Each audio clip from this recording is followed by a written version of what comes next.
What's up, superstars? This is Caleb, aka BigM, and this is the Power Up Podcast.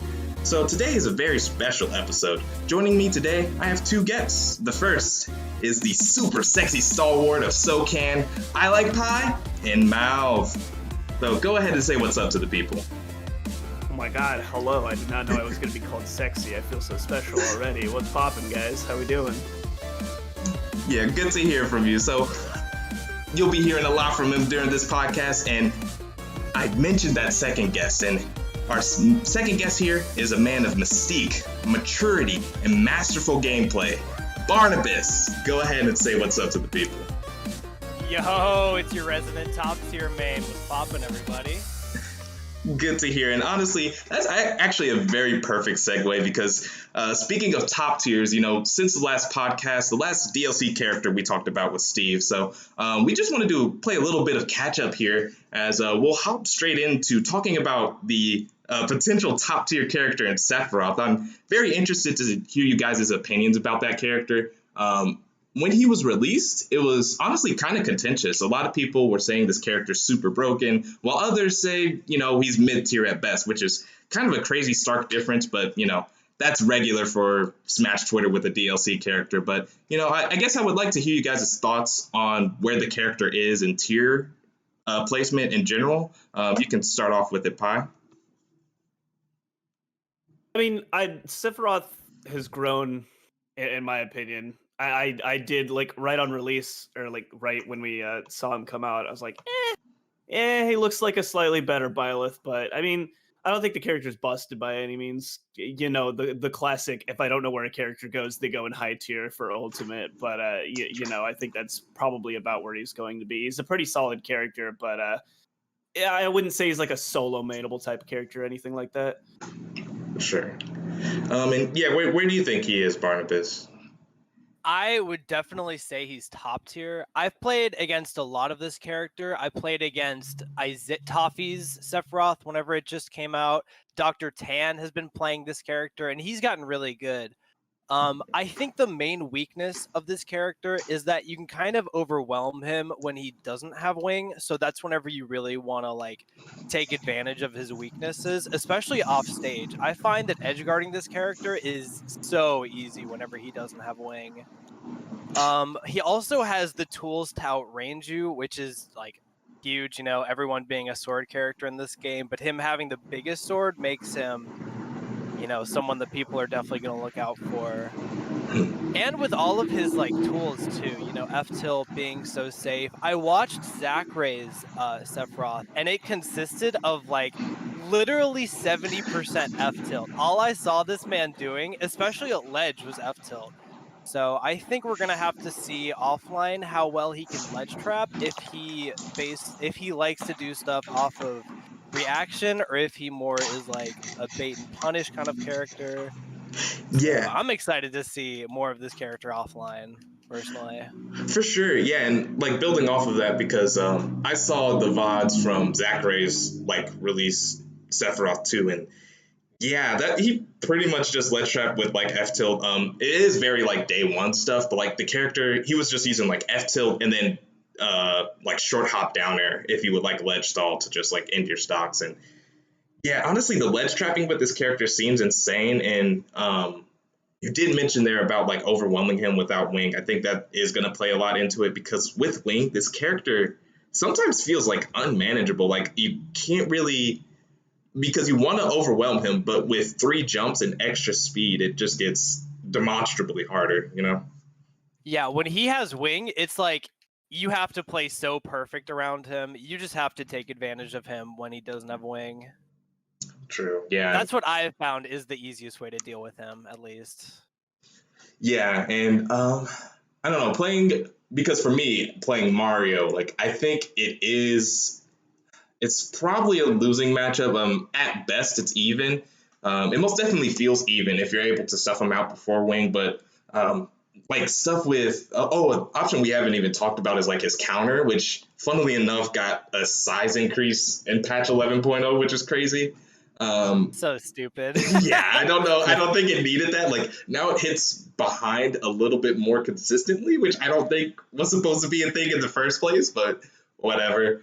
Yeah. And Is that what that ended up doing? I thought it just made the multi-hit connect better. Is that how they did it? They just made it bigger? I actually didn't know that. yeah, from the hitbox like comparison I seen, they just made like the a couple of starting hits kind of remained the same, but like the last hit and I think like the first hit just got bigger, and it was like I don't think that was the way to do it, but okay. Sure, why not? Sure.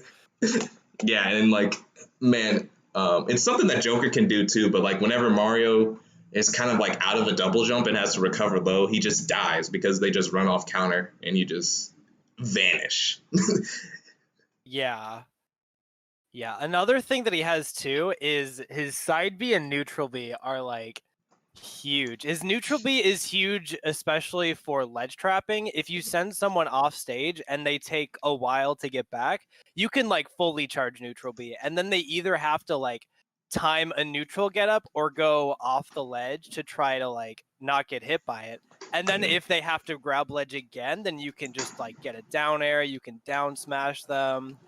And with side B takes like really good control of neutral because if you're hit, you have to do something about them. Either whenever you put them on, either Sephiroth is gonna get hit again and lose the interaction, and then the opponent can just like shield them, reflect them, whatever they want to do, or he hits them, and then the opponent has to choose an option to like deal with the balls on them.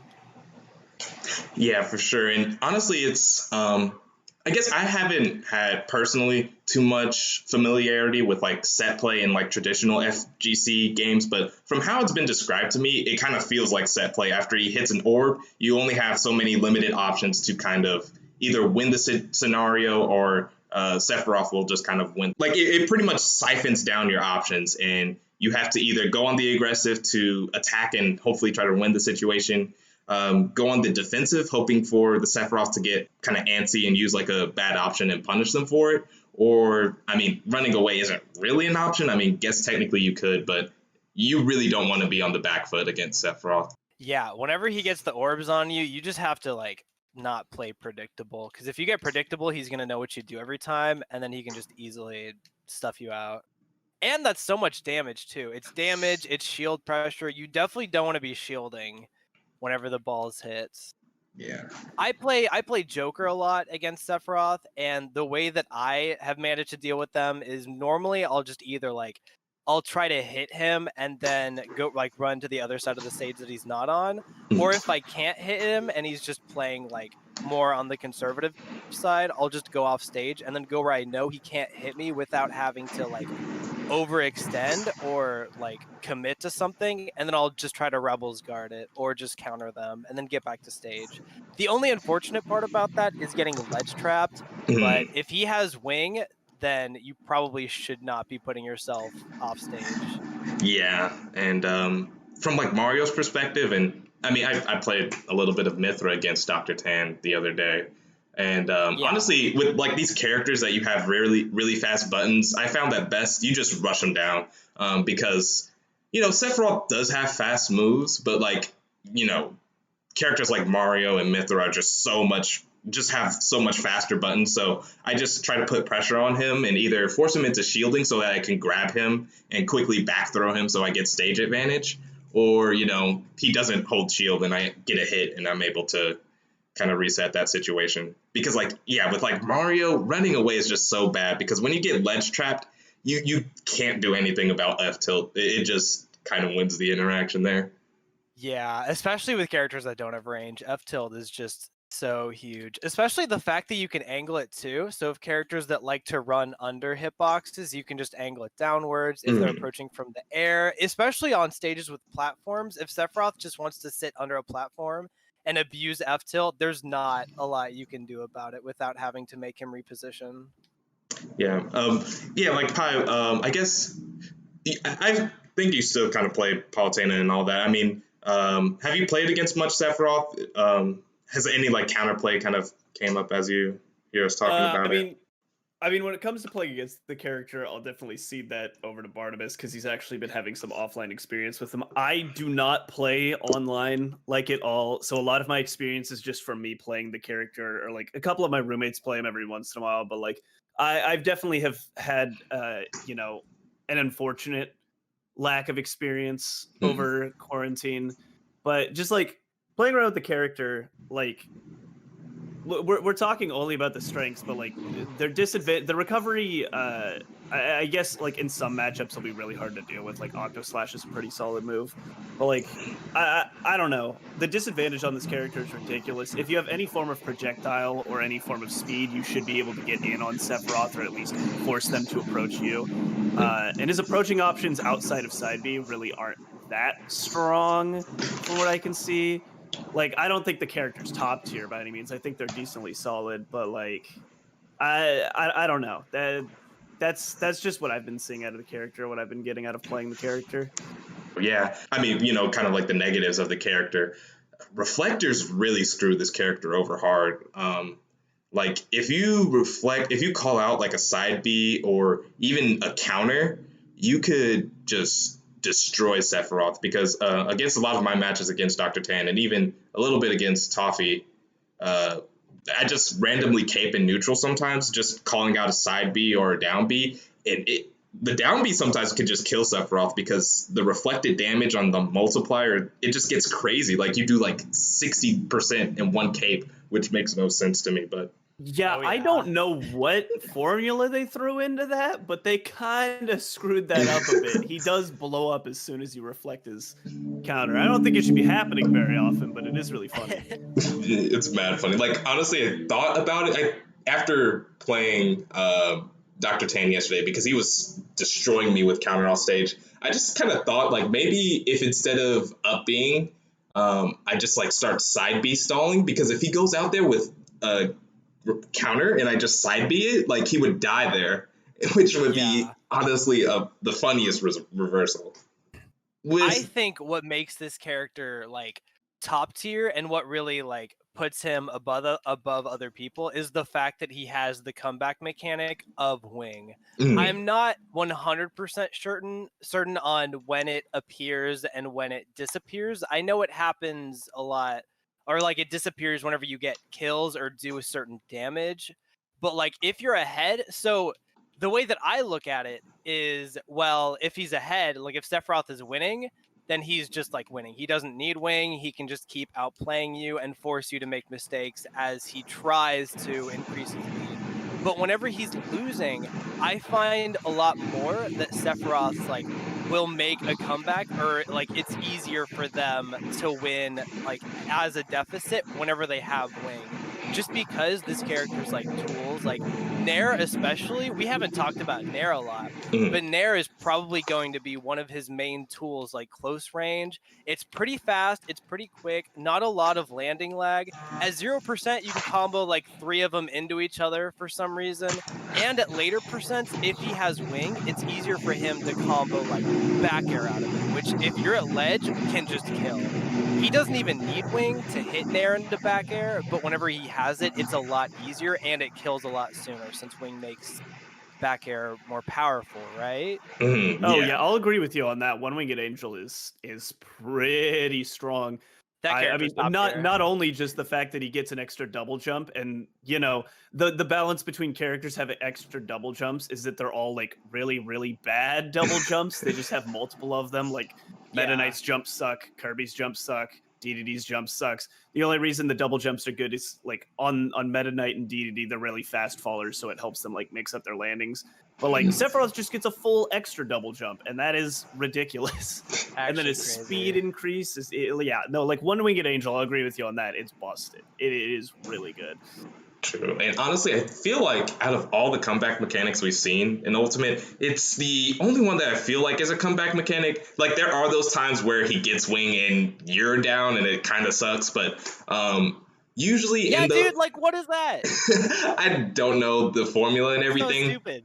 But I feel like it happens much less often than like Joker will get Arsene while you're down 2 stocks, or Terry gets go and you have 1 stock left. Like I feel like this one's probably the most comebacky of the comeback mechanics we've had in the game. Oh yeah, because it's built to like if you're behind on stocks, you get it faster. Whereas like Arsene, you get it the same no matter what. It's considered a comeback mechanic kind of, just because, you know, strong hits go burr, you die at 20%. But like you can do the exact same thing if you're up a stock because our send doesn't change, right? Yeah. Go meter is kind of a comeback mechanic because you have to get hit for it. But again, you can still be in the lead if you have 100%. Lucario is the only one that has like a real comeback mechanic because his actually varies in strength based on like the multiplier also changes if you're down a stock or if you're up a stock. It actually hurts you if you're up a stock. You get weaker if you're up a stock. And the main issue with Lucario is that character's kind of buns without their mechanic. Like when it's actively hurting them, it just kind of sucks for Lucario. I believe it 0%. Like at the very beginning of the game, like 0%. Lucario is at like 0.7 or 0.8% strength or something. So you start out a weakened character, and it's just like, okay, why wouldn't I just get to start out and then get more? Okay, cool. No, let me just go hit myself. Okay, got it. For sure. Especially in doubles when they kill themselves immediately just to get that power boy. up. Oh, Anubis. All the way back since Smash 4, baby. Even Brawl, honestly. But okay, listen, we don't talk about Brawl.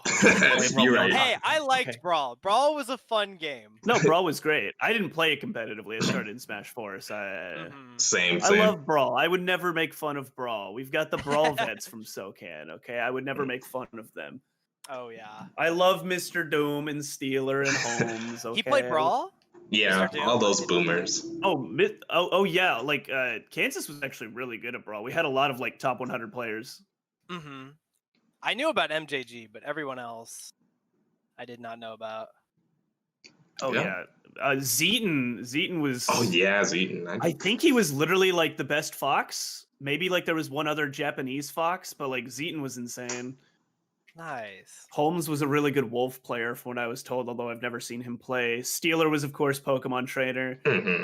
So I don't know why he tried to make that character work. Like that because character. Squirtle exists, so he plays Squirtle. Next question. True. Well, I mean, do you guys have any other closing thoughts about Sephiroth? Because we can move on to the what I would say is the more interesting DLC character. The only other thing that I could think of is with his comeback mechanic, what makes it so good compared to other things like Arsene is that it feels like there's not really set play around Wing. Like whenever a Joker gets Arsene, you could just camp him. You could just try to not interact and keep him out. Whenever Sephiroth gets Wing, he has it until he hits you more. And, you don't want to let that happen. So how do you play around Wing? Yeah, you just gotta fight him. That's your only option. That's all I got on him.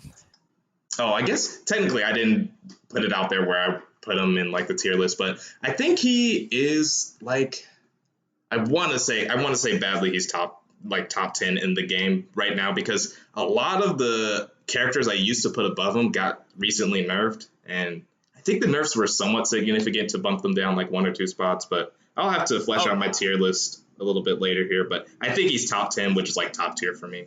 All right, we can move on to a character who I think is a better character. I mean, I don't know what else to say about Pyra and Mithra other than they're good. Like, everything about them is good, but we're starting with Pyra and Mithra. Pi, go. I don't know, go. Good, fun, me like play. I like character, very fun, very good. Barnabas, clearly me and Pi are sharing a brain cell. Do you have anything more interesting to say?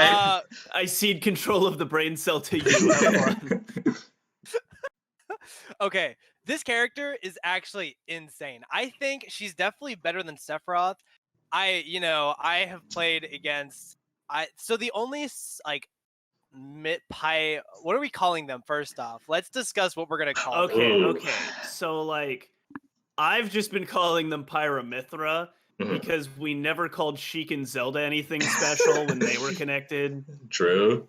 That's my opinion on it. Also, I just hate Twitter discourse, so I have to say fuck everybody that's saying anything other than Pyra and Mithra because I hate Twitter discourse. For me personally, I'm kind of in the same camp. I say Pyra Mithra, but a lot of times I just say Mithra because we all know who's better. But in combat, of course. I'm not talking. Anyways, see, yeah, I just call him Pyra Mithra. Sometimes I just call him Mithra. I think we're it's going to talk about like one character at a time, anyways, right? Yeah, so, yeah. Like, it will just. And I mean, I think it's okay if people call him Aegis, but you're kind of a nerd if you do. So that's my take. Also, I would like to clarify, it's Aegis, not Aegis, okay. Aegis, or however you guys keep saying Okay, it. so thank you for outing yourself as the nerd. The nerd in the I room. appreciate that. Play nerd, yeah. No, you guys got me there.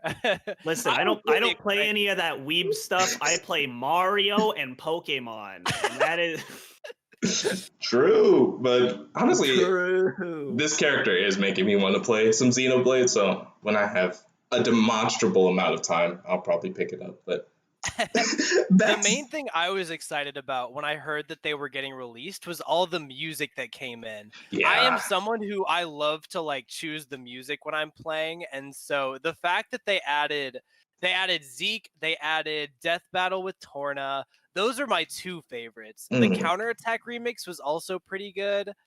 And then there was one more I think that I couldn't remember, but there was another one that was pretty good too. And the DLC battle music is also just out of its mind. Yeah, the game did get like a DLC pack that was kind of like an expansion, more or less. That's crazy. Was so good, man. I played it. I was a fan. Nick is the one that got me hooked on it because I asked him if I should try it. And as you know, our resident Xenoblade fan, he's the person I'm gonna go to when I'm asking, and he was like, "It's honestly one of the best DLCs he's played." So it got me hooked. Yeah, Casey, if you weren't already, you're gonna be major Xenoblade fans as soon as you see Nick again. Oh yeah. But regardless with how the character plays, I think that Mithra is gonna be the one that's played probably 95% of the time, which is crazy because whenever she first came out, we thought, oh well, this character is just gonna be like, she's gonna be the better one and the one that you're gonna play like probably 85% of the time. I would have guessed before, but the fact that it's even more is just insane. Her combos are crazy. The fact that she can combo into anything, her frame data is insane. The fact that she has kill combos past like 150 is what really like blows my mind. Because yes, the character can't kill, but the thing that she has going for her that I have really hated when fighting against her is getting out of disadvantage. Because her juggling is insane. She has the speed to cover anything. All of her moves come out within like 5 frames, it feels like. And she can throw another one out. Like, her down tilt takes 20 frames total. So you could just like ledge trap with that thing. And then whenever you see them get up, you can just shield and then punish them with whatever. Man, and yeah, what makes that even more cracked as like a ledge trap is that I know you said like past 150 she has kill combos, but actually Tipper down tilt confirms into Lightning Buster, the neutral B, a slight charge at like 120, and it kills the entire cast. Because if you didn't know, Mithra's neutral B, Lightning Buster, has, I don't know what you would call this property, but like it doesn't take weight into account. So it kills Pichu at the same percent it kills Bowser, which yeah, I don't think it has a name, but I believe it was said that it sets everybody's weight value to 100, which is like a little bit heavier than Mario. I don't remember very many characters' weights. I know that last one I checked was like Wolf is 92. Yeah. To give reference. I think Bowser is like 140, 150, something like that. But it sets everybody's weight to 100. Yeah. So Mario is 98, so it's like a little bit beefier than Mario, who is kind of like the baseline. Which, yeah, that's it. In some aspects, it doesn't benefit Pyra and Mithra, but at the same time, characters like that are lighter than that, usually you can combo into F smash and kill them. Not earlier, like usually they have good recoveries, but I know like Mario gets like down tilt F smash or God forbid you get air dodge read into F smash, and it sends at a nasty angle and just kills you. It's not okay. Yeah. Cloud and me sword fighter are 100 weight. That's Okay, what it is. okay, Look it up real gotcha. quick. Okay, yeah, that's nice. Yeah. So everybody is me sword fighter. True. I'm going to remember it now. That's interesting. I thought it was her up B that made everyone the same weight. I did not know it was her neutral B. I mean, I wouldn't be surprised if like the first hit of her up B had that property, but just so that it would combo into the second hit always. But I mean, it Yeah. probably, I don't know. I've seen up B like kill off the side at varying percent, so I don't know if that's 100% factual. I got you. Also, the fact that she can combo off of her tilts is what really like strikes me, because down tilt is obviously going to be her main like pressure tool. I would say I feel like it always sends the exact same no matter what. I don't even think it kills at 999. It does. Never mind. I lied.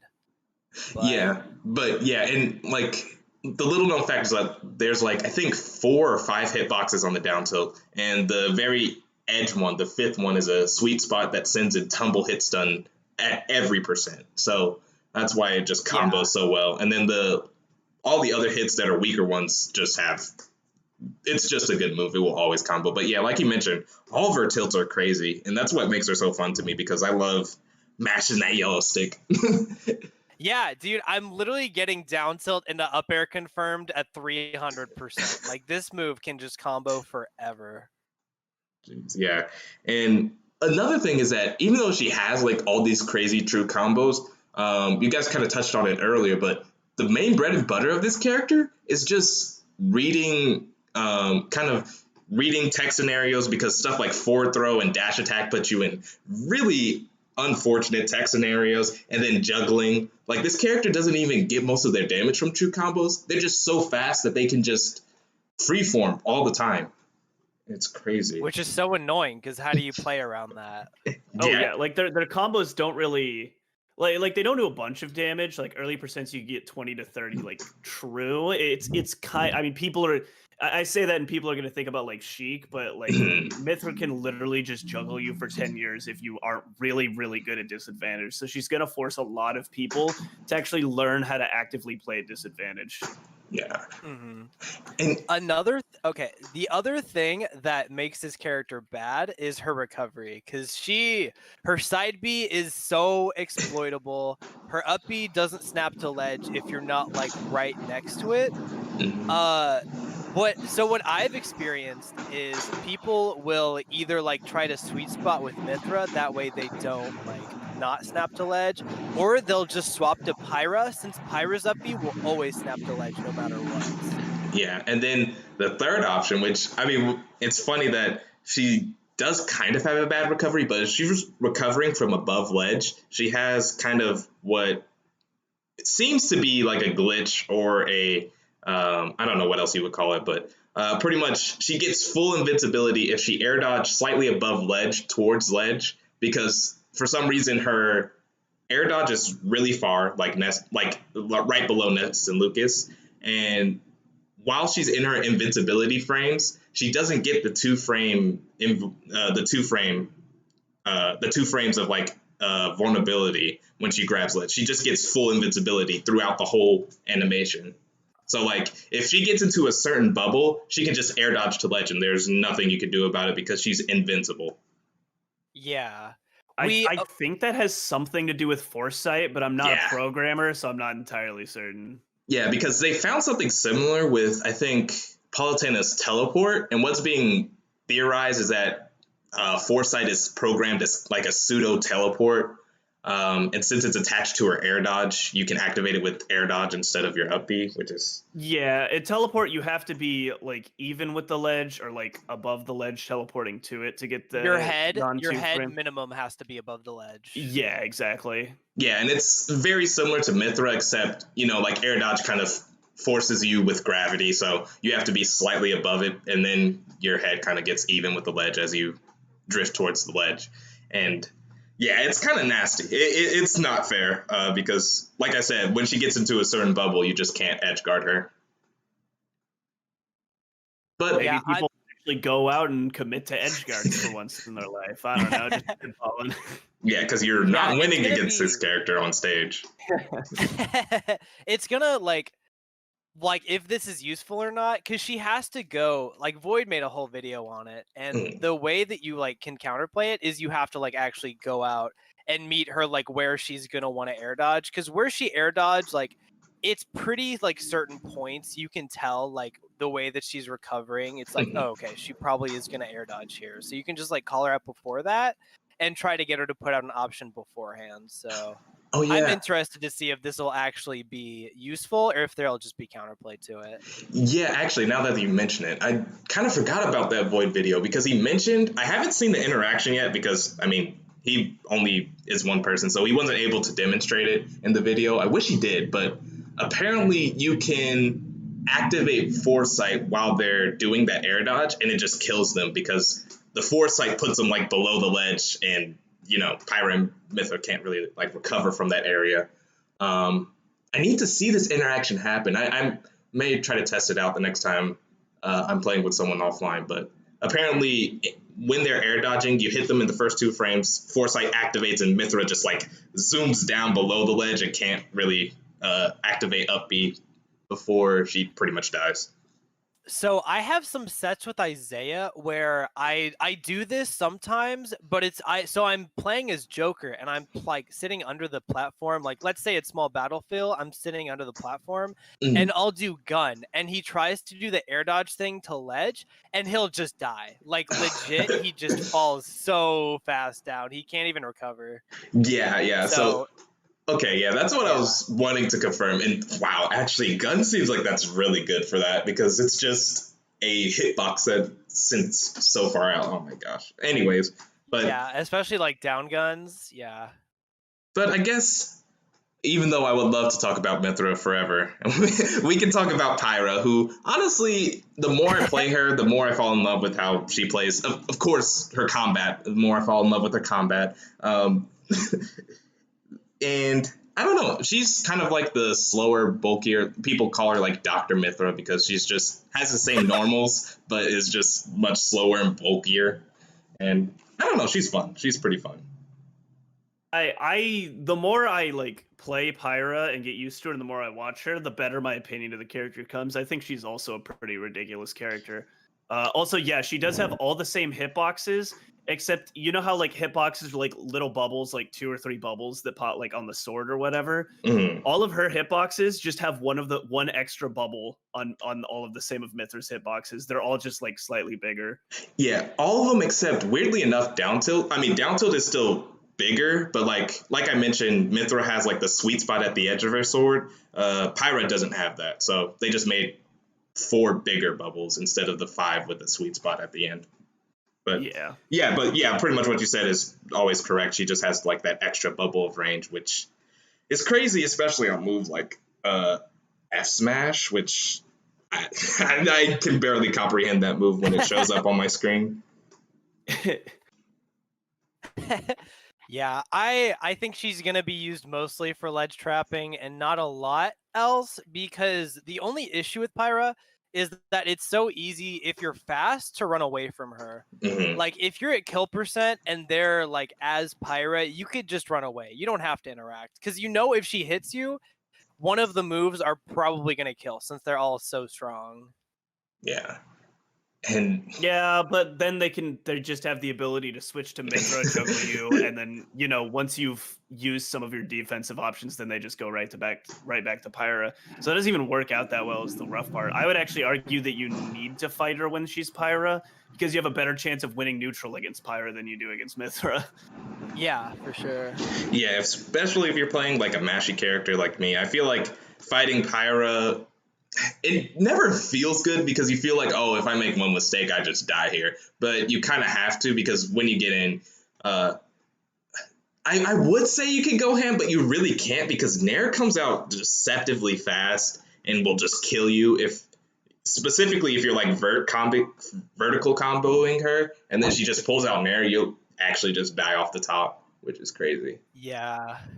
And her specials are all also just generally ridiculous. Side B is actually really good, and it was another one of those ways.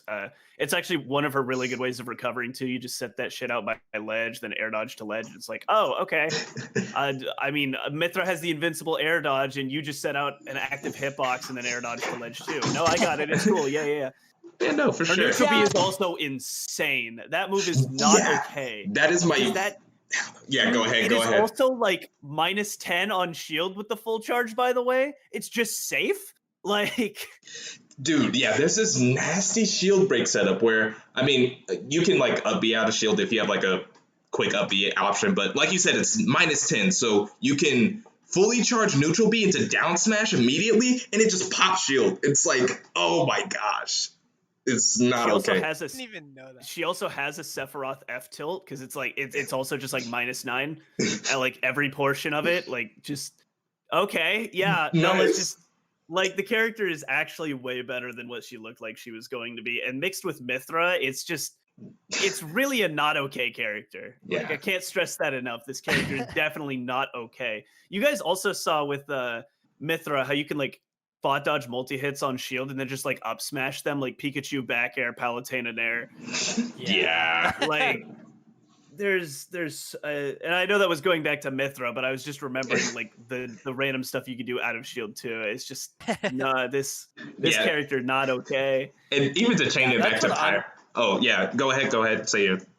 That's what I'm gonna be looking out for whenever IRL stuff comes back, is how well like they can use foresight and how good their Pyra is gonna be, because if they're just getting camped, they're probably gonna have to play Mithra the whole time, and that's what like everyone is gonna be like playing against, so they're gonna know the matchup pretty well. So yeah, that's what I think is gonna happen at least. And yeah, because I keep saying that I won't really play this character, but I probably will because they're just so good. But I was like testing this out against my little brother, and I was even doing it a little bit against Dr. Tan, is that try to call out whenever someone would use like a projectile or something along those lines, because they kind of play a pretty defensive style. Both of them play a pretty defensive style, and then I would just try to hard call out when they do a projectile and just roll for like, it seems really bad on paper, but when it works, it's crazy because you just roll and F smash them. And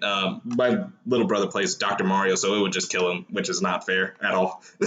Just kill him for using pill, which is like, what? That's not okay. And then against like Dr. Tan, you can roll against the side B. So if you can even do it against F tilt technically. It has the same result, but it's just not fair, is what I'm trying to get at. Yeah. But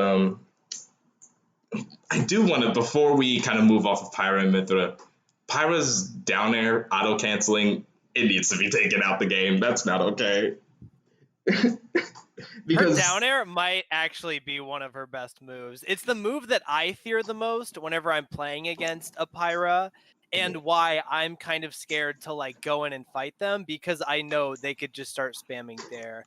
And if they're trying to condition me to short hop and like punish that, then they can just like try to up smash me and kill me at super early. Yeah. Percents. Up smash is so strong, and like the fact that down air always there are some percents where you could air dodge out, but then you get F smash. But it practically always combos into up smash, which kills absurdly early. So yeah, it's just like, okay, let's give bigger disjointed Ganon Dare, and then like also, and this is super funny, guys, what if we gave this person an insane amount of aerial mobility too, so that they could just drift away with these moves and have them be safe? Like, her aerial mobility is another thing that makes it ridiculous. You would think that they'd be like, okay, we're making her slower than Mithra, so we need to tone down her aerial mobility too. No, she just still has the aerial mobility, and so she can down air you and then be on the other side of the stage. It's just, okay, yeah, no, sure, okay. That's why, like, when people call her Dr. Pyra, I'm like, well, not really though, because she still has the aerial drift. Like, imagine if Doc had Mario's aerial drift. Like, what? No. To be fair, he does have the frame data. He does have the frame data, so thankfully she's not Dr. Mithra in that way. Because imagine freaking. Oh, don't even say things like that. That scares me. Pyra F tilt, but with Mithra's frame data. Yeah, so she could just spam it like 2 times before you can even use an out of shield option. That's not okay. Modders, let's stop with the nude mods and get on to the real shit. Okay, we need Pyra to have good frame data. Let's get it. No, Yes, let's break the character. Not. we're focused on the wrong aspects of the character. And one more thing about Pyra Mithra there is that, like you mentioned, it's Ganon Stomp, but also it has Ivysaur's pre-pageant hitbox, because, like, you can do that stuff on stage and just spike characters. Like, I don't think Captain Falcon should ever be able to recover against Pyra. It's not fair. Oh, you were watching the Mexico qualifier too, weren't you? Yes. Yes, sir. Yes, sir. Oh my gosh. I was just going through some of those VODs last night. Yeah, it's for online play, of course, it's pretty good stuff. But yeah, any closing thoughts about our Beyblade duo? I think they're going to get nerfed. I think they're going to be insane if they don't. That is all I have.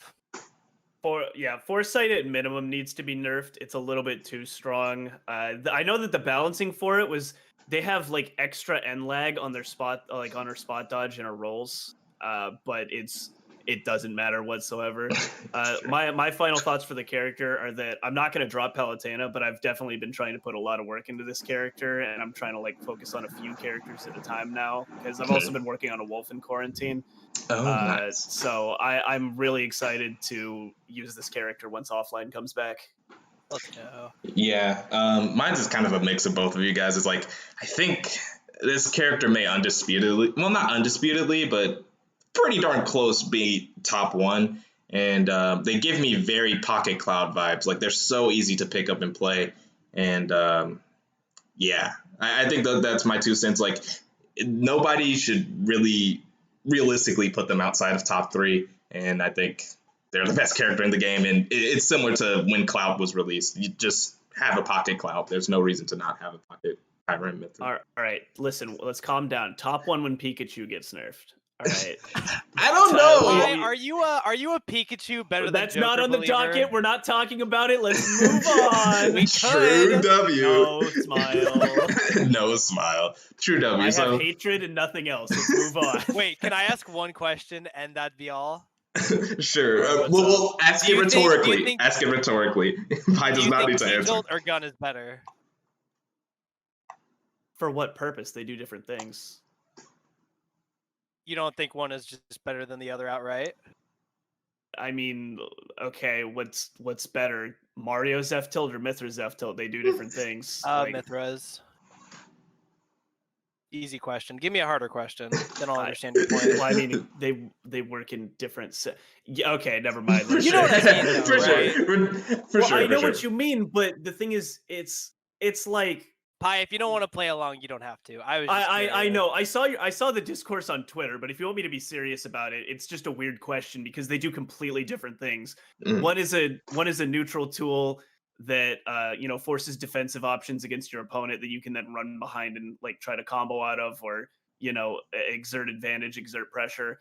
And the other one is mostly used for like landing, edge guarding. There's a few other uses, like you don't have to not use it in neutral, but like you see what I mean, right? Yeah, I understand your point. I got you.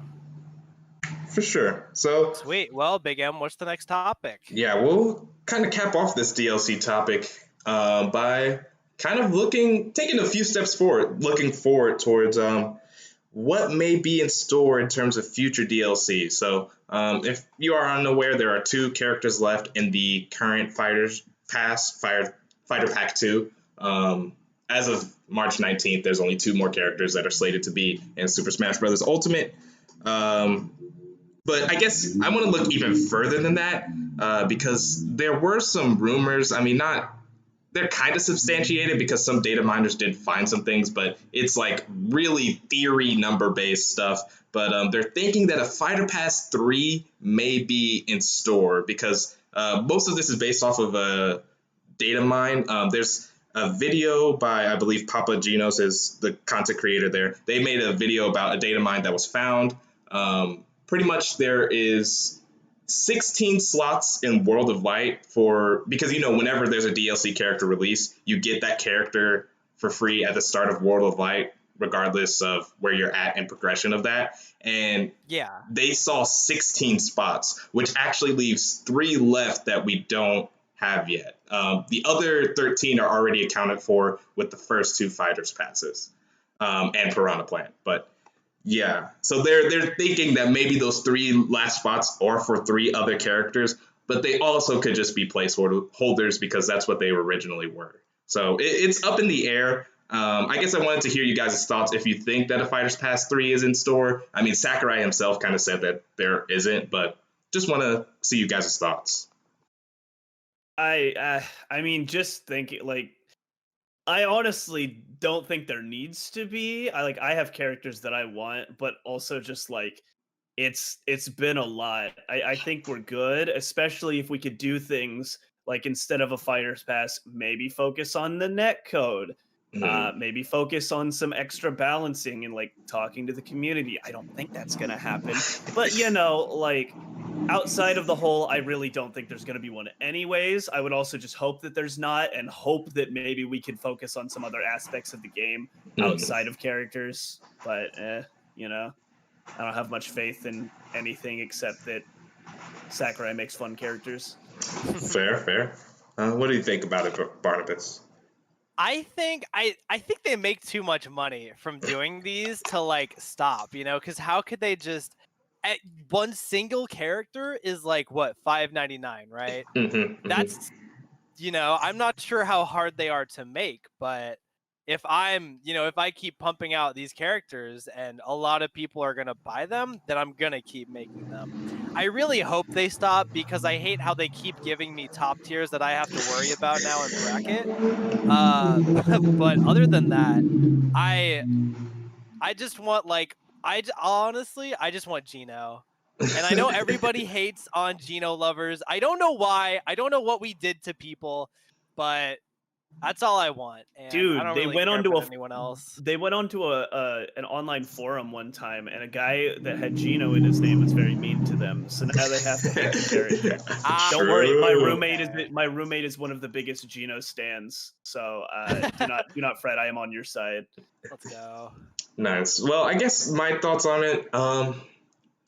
Yeah, I am kind of torn because, like Barnabas mentioned, it just seems like there's no way Nintendo will be fine with saying, "Okay, Sakurai, your work is done." Like the fact that he has constantly come out game after game saying that, "Oh, this is the last time I'm making a Smash Bros." And they continue to have him making this stuff, and I feel like there are parallels here with, "Oh, this is the last Fighters Pass for sure, guys." And I feel like another one is probably bound to come out. Like, I think more so on the side of Pi, where they're going to have them do other stuff. Maybe not a full-out Fighters Pass. Maybe these 3 characters, like I mentioned, is just people looking into numbers too much. But I do believe something along the lines of, like, maybe skins. Like, I feel like Nintendo, they've grown enough to know that microtransactions are pretty good, and maybe if they could sell skins, that could be a possibility, or maybe have him make echoes that cost $5.99, which would be totally anti-consumer. But honestly, technically DLC characters seem like they should cost more than $5.99, so whatever, I'm not complaining. But I think that instead of full-on fledged out characters, I think we're going to get some type of side project, whether it be character echoes or character skins, but they're most definitely going to keep Sakurai working. They're not going to let him stop. This game is going to go on for as long as they possibly can. I would just be surprised that if they're going to do skins post DLC, I just don't see why they weren't doing skins the whole time, because they're selling me costumes and everybody asks for skins. So like, how have we not done that yet? Like, if we're going to do it, why have we not already done it? Is the only reason I don't think that we're going to get paid skins, even though that would be pretty cool. It doesn't make any sense to me. My mental gymnastics on it are that Smash Bros. Games are made like years in advance. Well, barring Melee, Smash Bros. Games are usually made like years in advance, or at least planned years in advance. And Nintendo barely had microtransactions. All about like, I guess, when would this be? Like 7 years ago now, when they announced it. Well, not announced, but like when people were asking Sakurai why Springman isn't in the game or why the Splatoon characters don't have their Splatoon 2 designs. He said that, Ultimate specifically was like planned 5 years before they even announced it. So I think they started development on the game right after they released Bayonetta and Cloud. Okay, yeah. So like I'm just thinking my mental gymnastics, like I said, it's kind of hoop jumpy, but Nintendo didn't really have microtransactions. They don't really have it down. Like even something like these DLC characters, they could get a lot more money out of these DLC characters, but they don't, because I feel like Nintendo doesn't do these things right like other companies do. Like I don't know. I probably need to look more at other FGC games, but I feel like how they do their fighters, their DLC fighters, they try to capitalize as much as possible because they don't sell as much as Nintendo does. While Nintendo makes it $5.99, makes a lot of money, but don't see how they could actually make more off of it. But that's my 2 cents about it, pretty much. I mean, I get that, but at the same time, this is the same company that sold Mario All-Stars for $60, and it was just emulations of the 3 games. So it doesn't make sense to me that they don't see a very simple business opportunity here, and then they squeeze as much money as they can out of you in like a different aspect. Like, I mean, the Skyward Sword port, it's not even an HD, like it's a port, is $60. Like, how do they have the ability to do that, but they can't do DLC skins, which would make an insane amount of money? Like, I don't get it. Yeah, I guess my simplistic thing is like there's never really been a profitable Nintendo free-to-play game, free-to-play, pay-to-win, or whatever you want to call those models. And that's kind of where I would put skins. Like, it's just a model that Nintendo's never really done, but I most definitely see, like, because this is not me saying that Nintendo isn't money hungry. They are. I just think they're not up with the times on how most companies do it, Like you said, they make a $60 port of a game that you can easily play on the Wii U, or even, I think the original Wii at this point, yeah. So, I don't know. Yeah. Yeah, I think it's like $20 on the Wii U or something like that. Like, it doesn't make any sense. Yeah. But I think the only reason I could think why they wouldn't do skins is just because their main target is mostly family. Mm-hmm. And so, if they're going to ask their parents, hey, can I spend X amount of money on this skin that isn't going to do anything but make my character look cooler, that I probably won't even use for all of the time that I'm playing the game, they probably won't be down for that. And so they're like, well, if we're not going to get guaranteed sales like we do DLC fighters, why would we even bother? But there's Fortnite. They have Mii costumes, right? Yeah, Mii costumes. And even then, when I was when I was a freshman in high school and I was playing League of Legends, my family would get me RP still, and that's the same thing. Yeah. Well, I'm not saying that that's just a theory. That's the only thing I can think of to why they're not doing it. For sure. And sorry, I'm just heated that we don't have skins. I really want Same. Okay, not even that. Not even that. I'm not heated that we don't have skins. I'm heated that Fire Mario is not in the game. It makes no sense. There's Fire Luigi, but there's no Fire Mario because they wanted to put the stupid wedding outfit in. I think the wedding outfit's good, but why did they put Builder Mario in? That was the weird one. Well, Wedding Mario is fire, and honestly, I think Builder Mario is also fire. But why do we have Green Mario? I don't like him. He doesn't even look like Luigi, so that's not a good valid argument. It just looks ugly. It's green and brown. Hey, nobody wants Mario. The color green. Okay, but you won't I love swampy colors. What do you mean? Green. Even if you like green, you shouldn't like Green Mario.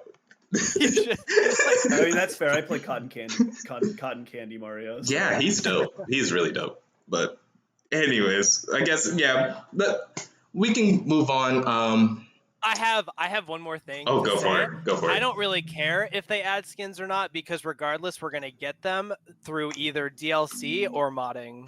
There you go. I'm fine if they add them or not because either it's free or I have to pay and I can play online with them. So, yeah. Boom, bam, bow.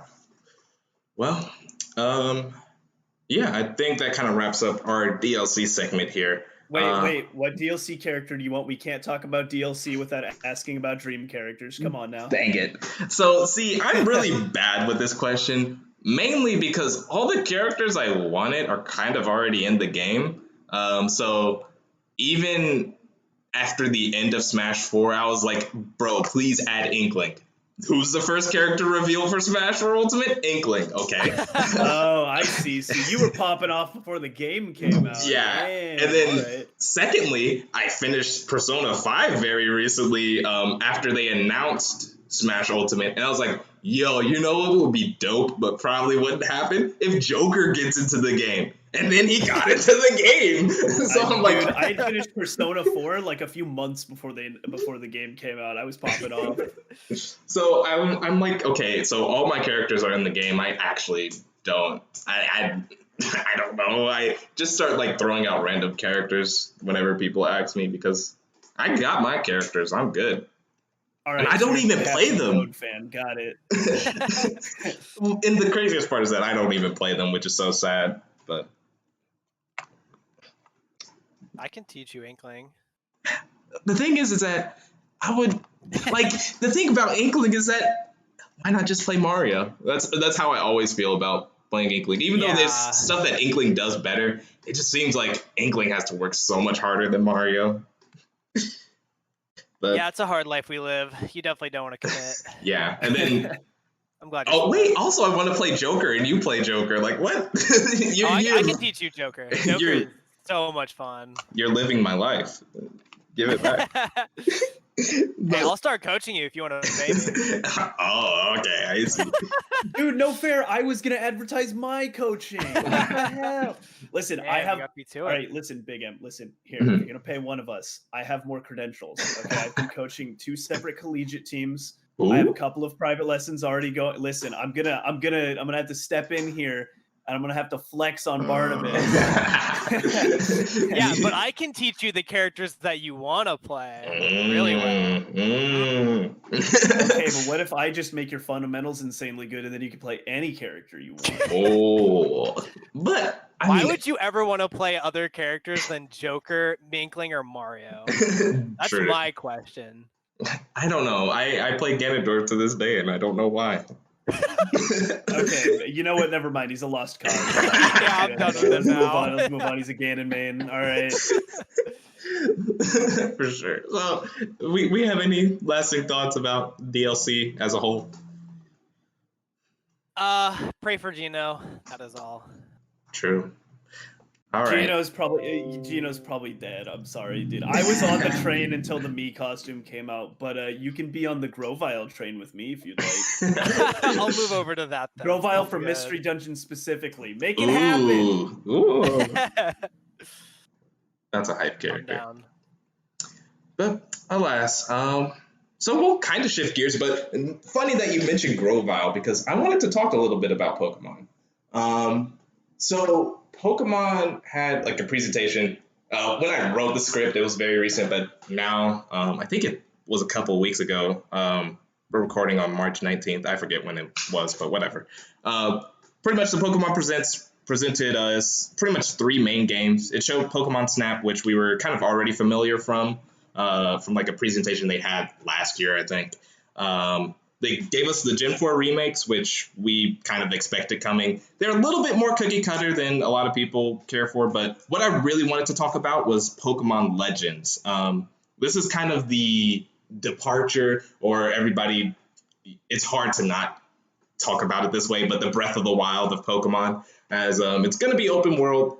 It's going to be an open air space, kind of like Breath of the Wild. And also, the unique thing is that the setting is like some discrete time in the past from traditional Pokemon games. So it kind of looks like I forget what the actual periods are named. I don't know my Japanese history. I'm sorry, but it's kind of more of the ninja period. I forget what it's called for Japan is what it looks like it's based on. But yeah, I just wanted to kind of gauge you guys' thoughts about some of the more unique things that they're bringing to Pokemon Legends, as it's not something we see Game Freak really do with Pokemon. What are your initial thoughts about the game here, Pi? We'll start with you. Pokemon, you said Pokemon Legends, right? Yeah. Yeah, so my initial thoughts about what we've seen so far were, oh my god, are they really finally doing the Pokemon MMORPG? Followed by, oh my god, how are they going to fuck this up? Yeah. Because, because Game Freak is the ones doing Pokemon Legends, and then they outsource the Diamond and Pearl remakes. So I actually, and I'm a big Gen 4 fan. I actually wish Game Freak would have just done the Diamond and Pearl remakes. That way I know what I'm getting with that. Yeah. And then, Pokemon Legends worked on by a different company and they could just focus on doing that. And it actually could be an insane game. But the development cycle also seems like it's really short since it's being released in 2022. So it seems like it's going to be another rushed game. Although it did look, outside of the frame rate, because they were just showing, which is whatever. The frame rate is something that can actually be fixed outside of the Switch's capabilities. It does look really beautiful. I just feel like there's not going to be any actual interesting gameplay since they have focused on making it actually look beautiful. Yeah. Really, especially after Sword and Shield, a lot of the Pokemon fan base have realized it's very give and take with Game Freak. Like, they either give you good gameplay and very sour spot like graphics and stuff, or the mechanics just aren't there and you get a somewhat good looking game. And even with Sword and Shield, it feels like we were missing both of those things, and we got a very rushed product that didn't really. Honestly, for competitive wise, they did that really good. I feel like specifically VGC Gen 8 has been probably the best for Pokemon because it's very entry friendly as opposed to past generations. But literally everything else about the game is worse than the past generation, which kind of sucks. But and I am kind of with you. I wish that they just did traditional remakes because I would love to see something because with the remakes that we are getting, it doesn't look like they're adding any of the legacy mechanics to Gen 4. So nothing like Mega Evolution. Even Gigantamax would have been interesting to see. I probably wouldn't have wanted that. I'd rather have Mega Evolution, but we're probably getting neither of those in these Gen 4 remakes. They look like cookie cutter standard stuff. So I don't know. Very mixed bag. It's more just wait and see what the game is, The nice thing about the Gen 4 remakes is there's only two things I'm looking for, and they'll be fine. One, please, for the love of God, give us the Battle Frontier. And two, and this is just a personal thing because I'm a Mystery Dungeon stan, if we do get Mega Evolutions, or even if we don't, can you at least give me a Primal Dialga? I just really need a mainline form of Primal Dialga art, please, for the love of God, please. That would be so dope, but... for the first thing you wanted, I do have good news. It seems like they're adding all the platinum content to these games because in the screenshots they showed the shaman lady that was exclusive to platinum and in one of the towns that she's in. So she was there. In Diamond and Pearl, she's just non-existent. She doesn't exist. So the fact that she's there gives us a good indication that they're giving us platinum content. So Battle Frontier, all that, which is going to be amazing. Which, honestly, I figured because the Battle Frontier is different in Platinum than it was in Emerald, right? Yeah, so in Ruby and Sapphire, you finish the game, and then they're like, hey, do you want to take a ferry to the Battle Tower? It's like, whoa, cool. And then in Emerald, it's the same thing, but to the whole Battle Frontier as opposed to just the Battle Tower. Whereas in, Platinum, Diamond, and Pearl, there was this entire extra island that you can go and explore as long as, you've at least seen all the Mon in the decks. And the Battle Frontier and stuff just happened to also be on that island. So it's way less likely that entire portion of the game would be excluded. And then, the only way we don't get Battle Frontier or Battle Tower is if they're like, okay, so here's the entire island and we just decided not to put this in. Bye. Yeah, or God forbid, hey, that island's there, but please pay $20 for entry. Listen, I will pay for Battle Frontier at this point. Okay? I mean, all I want, same, just give but, it to me. Same, but I'm not willing to admit that because if we don't say it, it won't happen. yes. But I guess lastly, I know Barnabas, you're not too familiar with all the Pokemon inner workings, but I guess on your initial thoughts of like some of the new things they're bringing to Pokemon Legends, what are your kind of thoughts about it? Is it a game that you are looking forward to or even thinking about picking up?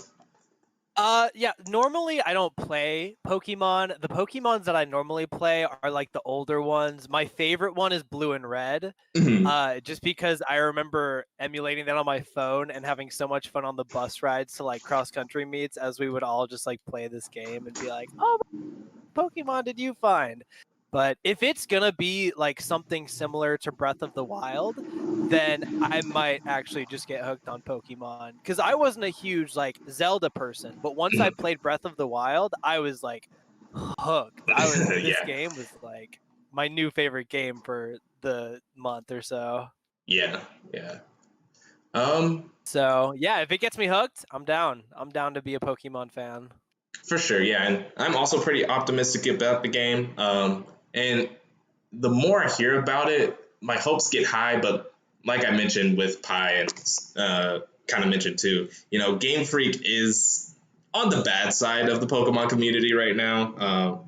So it's very possible for them to mess this up. But I did read, which was very interesting to me, the battle system actually has somewhat of an overhaul. We don't know how huge it is, but two things were seen in like extra screenshots that were kind of released after the presentation. One is that there was an ATB bar under both Pokemon in a screenshot.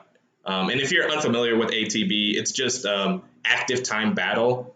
So pretty much instead of the game just saying, hey, it's Garchomp's turn, go. Hey, it's Lucario's turn, go. There's actually like a little bar under each of the combatants. And whenever your bar is filled up, you can choose your action to do your action. And it's kind of unique to the traditional RPG style because there are wacky situations where you could get your ATB bar filled up twice before your opponent could even fill it up once. And it makes combat flow a little bit more freely in general. So I'm kind of looking forward to that. I want to see what Game Freak's take on an ATB bar would be. And then also the other funny thing is that you can actually engage Pokemon without any Pokemon, which is a very first thing. You can't actually like fight them. Like the only thing we saw is that you can dodge roll away from them and throw Pokeballs at them. But I think that would be cute, kind of interesting. Do you have any particular thoughts about that, Pi?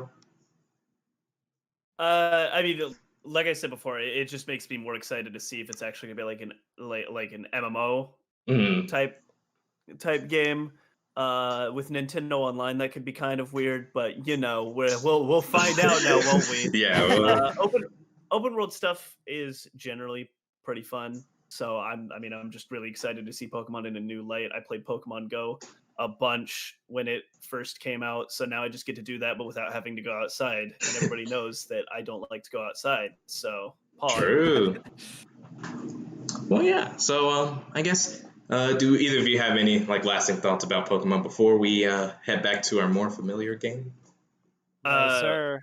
Well, the first thing I'll say is, Barnabas, if you want to play good Pokemon games, the spin-offs tend to just be better than Pokemon games. Listen, True. We need to get you playing Coliseum and Gale of Darkness. You need to play Pokemon Ranger. You Wait, need to play Mystery Dungeon. let me write these all down. What's the first one? All right, so you need to play Pokemon Coliseum. And then Pokemon Gale XD Gale of Darkness. It's the sequel to Coliseum. The Shadow Pokemon makes it feel like it's an actual RPG. True. Oh, okay. I got you. They're both GameCube games, so we'll get you hooked up with those. And then you need to play Pokemon Ranger games, which are all DS games. So those will be a little bit harder, but they'll be a little bit harder. I have a DS, so okay. I have a DS and a Wii, so far no problems. Okay. And then you don't have to play all the mystery dungeons because some of the newer ones are kind of jank, but you need to at least play Mystery Dungeon Red or Blue, whichever one. And one of them, fun fact, one of them is on the Game Boy and one of them is on the DS, but they're both like the same game, just with just like, you know, there's different version controls. exclusive Pokemon. Yeah, right? like how every Pokemon is. Yeah. Yeah, except one's on the Game Boy and one is on the DS. I know this because I owned both of them. Oh, that's dope. So you got to do the oh, sorry, just real quick. You got to do the thing where you put the DS cartridge in the DS cartridge and then put the Game Boy thing in the bottom, and then you could like link them up. That was so dope to me. Sir, yes, sir. And then so those are the Gen 3 Mystery Dungeon games. Those were the first ones. And then the Gen 4 Mystery Dungeon game, my personal favorite. So there's Explorers of Time and Darkness, which are like, you know, the Diamond or Pearl or the Sapphire or Ruby. Like Red and Blue, you can play either one, but you don't need to play Explorers of Time or Darkness.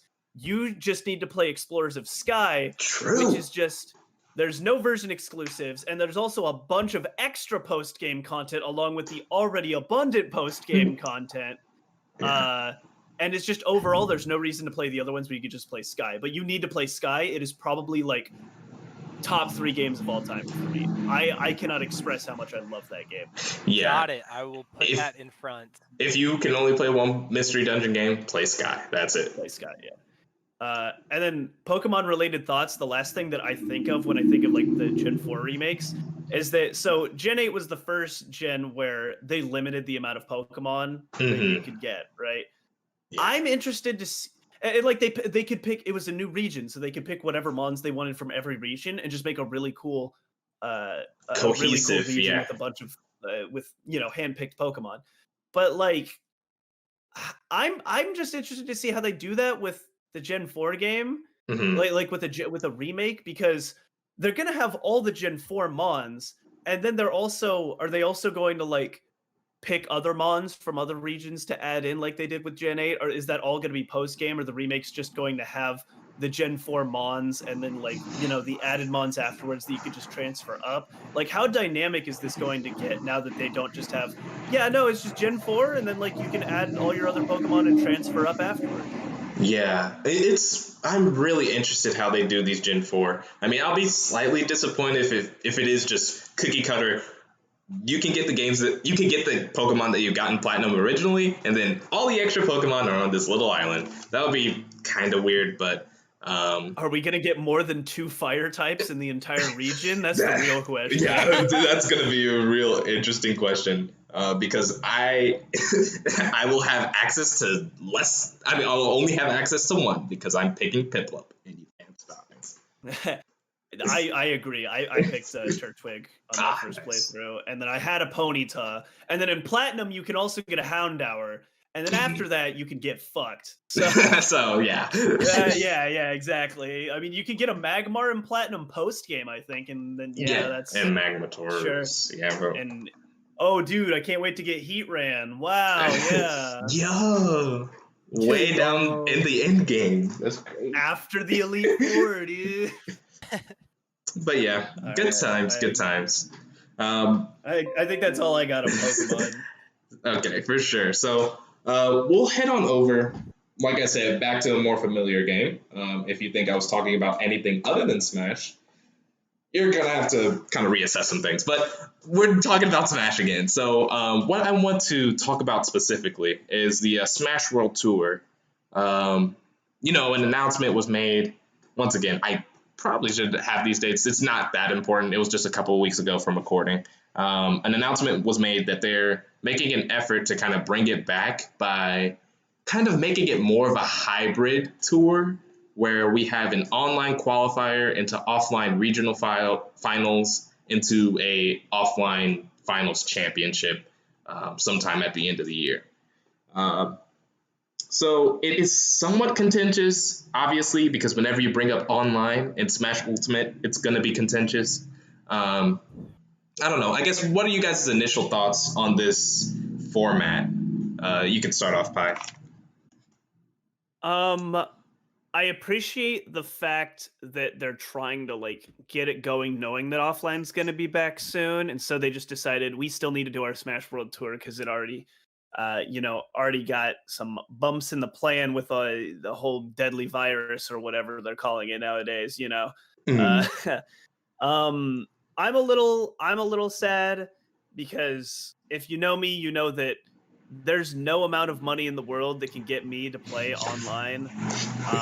But the thing is, they're not only offering money, they're also offering offline play if you qualify. And so it makes me sad because I think I'm probably going to participate and hate my life for that weekend. uh, but I think the format's pretty cool, and the fact that it allows people that couldn't normally go to offline events to participate and potentially qualify, while also being safe with getting offline events for the the actual qualifiers, like the real top players that are going to be in that. Since it's a small amount of people, so they're going to be able to do that relatively safely once they get to that point. And then I imagine that once this goes over, as long as it goes well, the Smash World Tour will continue to be a really positive force in the Smash community. So Mhm. regardless, I'm just happy that it's happening at all. Yeah. And the format, like I said, I think the format is really solid. It's probably the best they could do with the fact that we have to do online. Okay. If they didn't want to wait 3-4 more months before majors started coming back, probably more than 4 months for a large event, but True. So, Barnabas, a penny for your thoughts. Okay. So first off, I think it's gonna be very interesting. I'm not sure how I feel about combining because the system that they're doing it is that the first like round of qualifiers is online and the second round of qualifiers is offline, and they combine for a bracket and like a third section, right? yeah, there's Yeah. qualifiers. I think it's like 112 players or something like that. And then there's those regional like for instance, in North America, there's the West and the East conferences that'll have like 16 players and then like the top 6 out of both of those 16 groups will go on to the final area. But like for the online qualifiers, there's the Southwest and the Northwest, and then there's 8 qualifiers from both of those that go to the West Conference, and then there's the Southeast, the Northeast. They combine into the East Conference.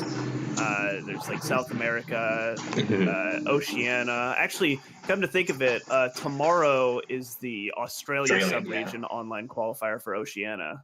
So we're gonna see who's getting there from that region. Yeah.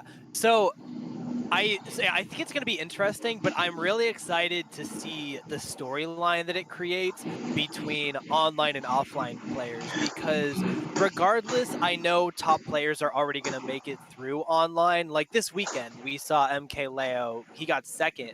Yeah, but he got defeated by a Wi-Fi warrior to get first, but they're still making it. They're still going to get the spots by playing online just because they're that good. And so the storyline that I think this is going to create of putting offline and online players together in a bracket will actually show us if online actually carries players or if the online people competing in the offline bracket can actually hold their own and aren't carried by gimmicks. So I'm really excited to see the storyline. I know a lot of people won't be just because they're like, well, this player should have gotten in, even though this player got in. I don't think they deserve it. Well, guess what? They earned it because they were invited. So you can't stop that from them. True. Yeah, I mean it's qualified through online, and they played through the online twin, so they qualified for it. I would never say anybody doesn't deserve it. Yeah. Yeah, it's unfortunate. Yeah. I look at like online and offline as like my motivation to get better at offline is because I absolutely love the game. I love competing, right? Mhm. Yeah. I consider online to be a different game. Like it is different enough that it Yeah. is not the same game.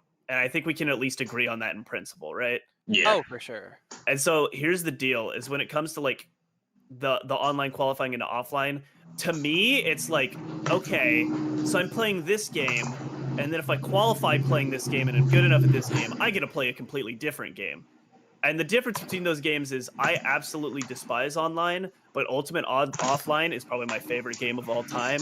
So if I want to play my favorite game of all time in the biggest tournament of all time, I would have to play one of my least favorite games of all time and be good enough at it. So it's a really conflicting situation. At least for me as a player. I know other people like are fine with online, although even then I'm just like, God, I don't get it. I just really don't get it.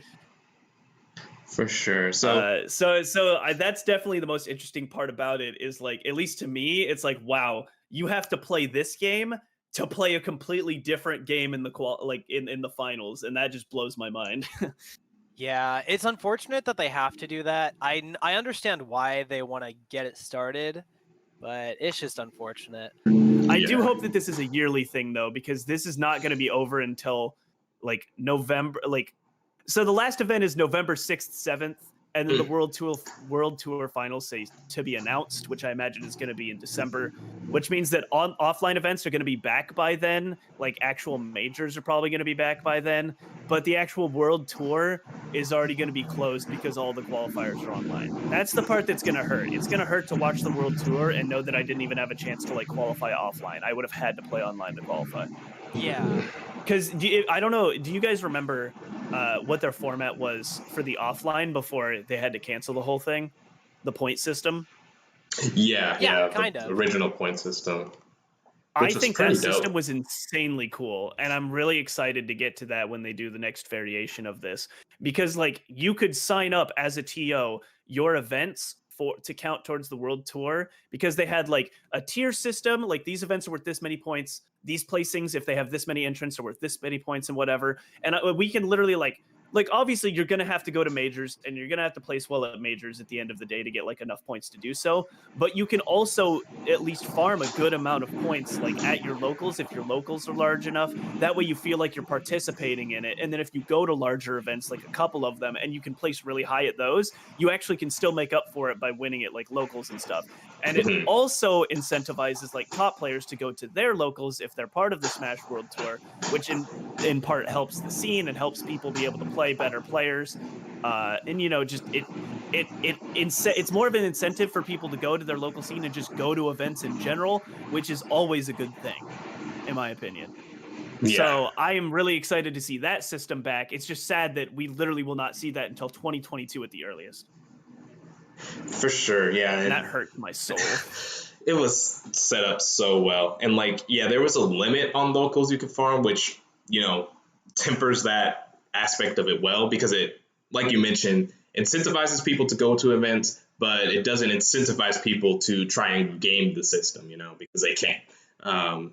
Or at least from how it looked like, they wouldn't be able to kind of just like farm locals and then only perform like one major and then get into Smash World Tour somehow. But correct, but the locals are also worth enough points to where the top players that are like actually going to be qualifying because they're going to place well at majors and large events are still going to need to like go and participate in their local events. Yeah, because which is one of my favorite things about it, because it's still a nice chunk of points. It is.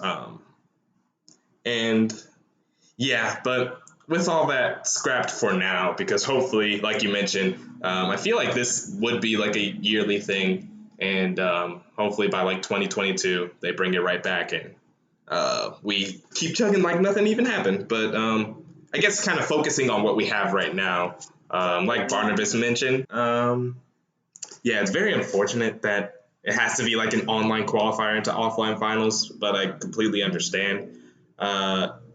But like Barnabas mentioned, I'm glad he touched on that, because I am also interested to see how these Wi-Fi players interact with the top players and how that's going to go, because a lot more top players that usually don't play Wi-Fi are playing in these because, you know, they want to be in the Smash World Tour for all the benefits that the Smash World Tour gives, you know. And they're kind of forced to, yeah. Yeah, truly.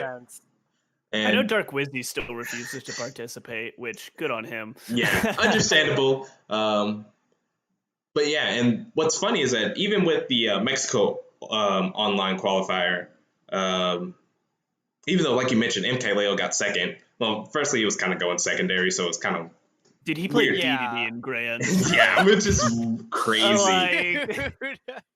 But regardless, so the top three that got qualified from Mexico: Spargo, MK Leo, Meister. All three crazy offline threats. Spargo, even though he's kind of the least known of the three, He had some really good results before offline stopped. So there's no doubt in my mind that any like top players will get snubbed from Smash World Tour. Like if they try, they should be able to make it in.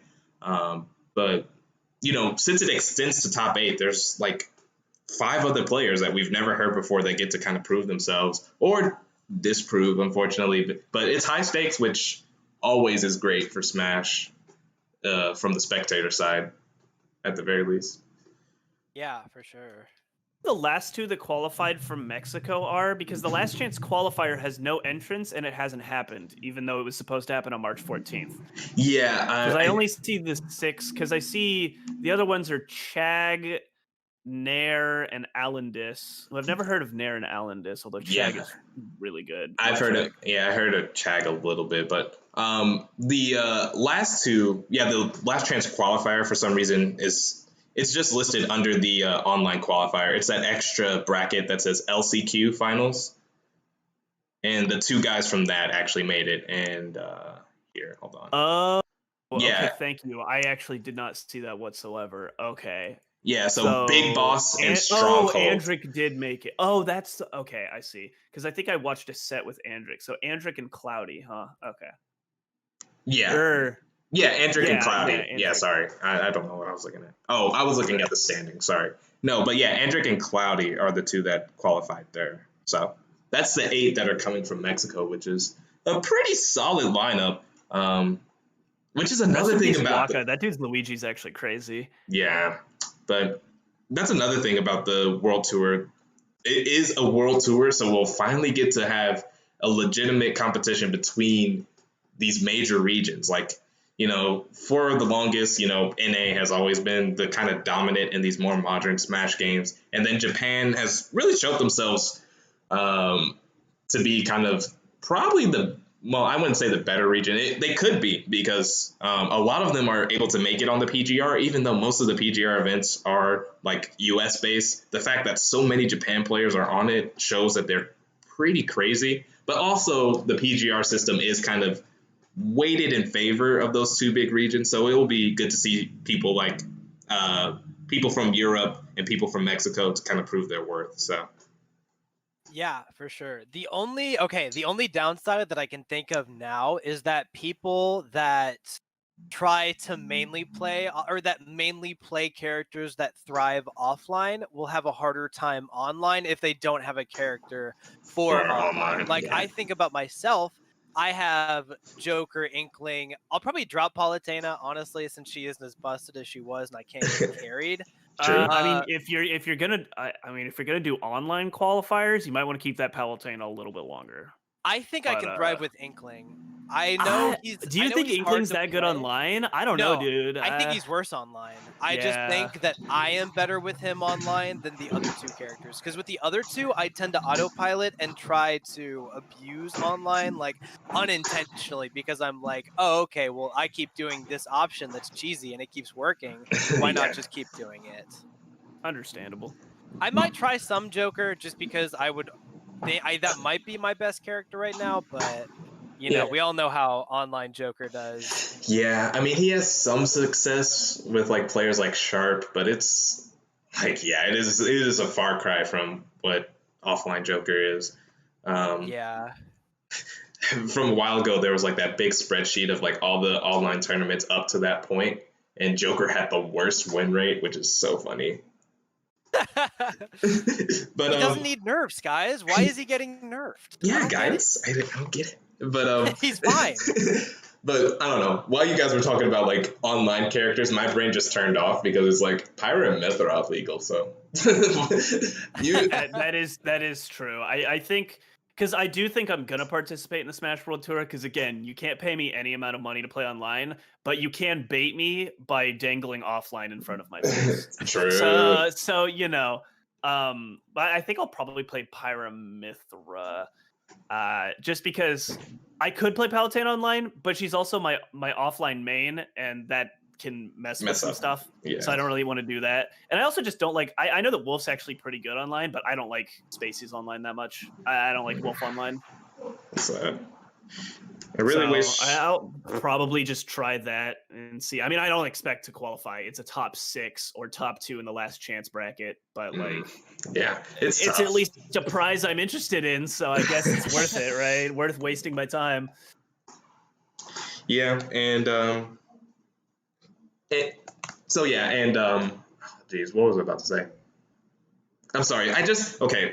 Quick aside. I saw like a notification on my phone about. I don't know if either of you play Yu-Gi-Oh or Duel Links or whatever. I used to. Yeah, but I do not. Yu-Gi-Oh Duel Links, there's like a big update coming out, but that's besides the point. That's why I lost my thought. But getting back to it, I think I was about to say, oh yeah, I wanted to see your Falco Pie because I feel like Falco is actually a pretty good online character, No, but I know you Spaces stopped Online. playing him. Spaces Online bad. No. Okay. God, no. People just get mad because they don't know how to punish an unsafe move on shield, and then they're like, oh, all he does is spam up tilt. Duh. Like, no, not at all. I don't know. I've seen some crazy Falcos. Memes aside, I do not like Spacies Online at all. That's I didn't fair. like Fox and Smash 4 online. I don't like Falco online. I don't even like Wolf online, even though I don't think he's bad online.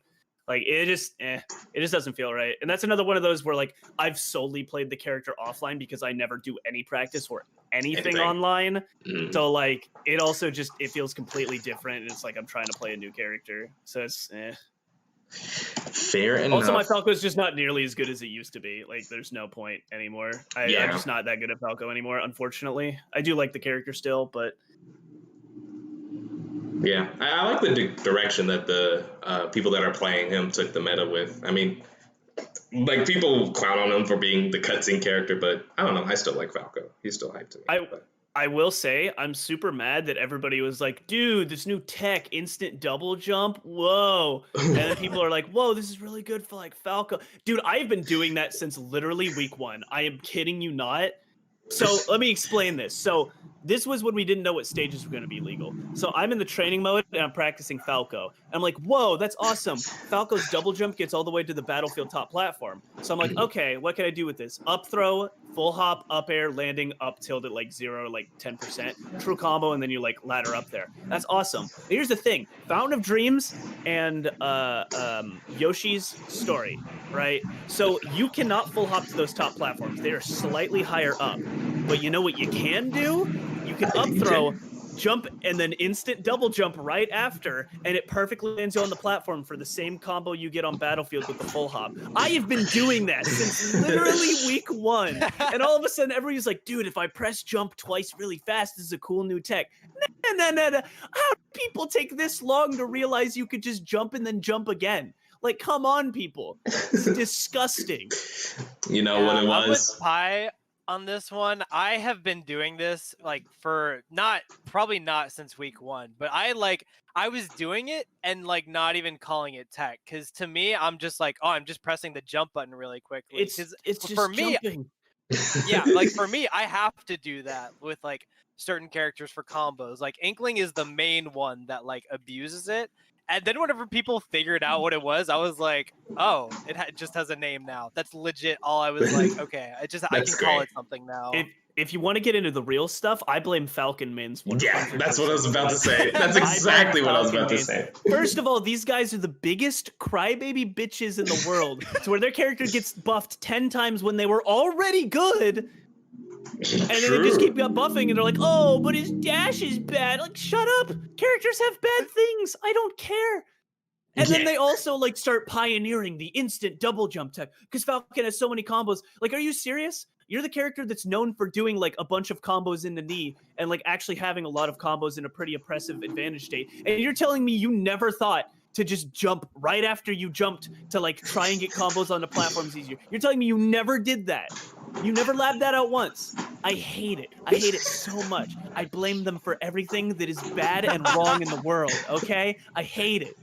I don't want to hear a Falcon main complaining again. They actually got tech checking removed. You know how big that is? I can't believe it. I can't believe it. That one of the counterplays to their recovery, one of the main counterplays to their recovery got removed. So their disadvantage is just so much better now.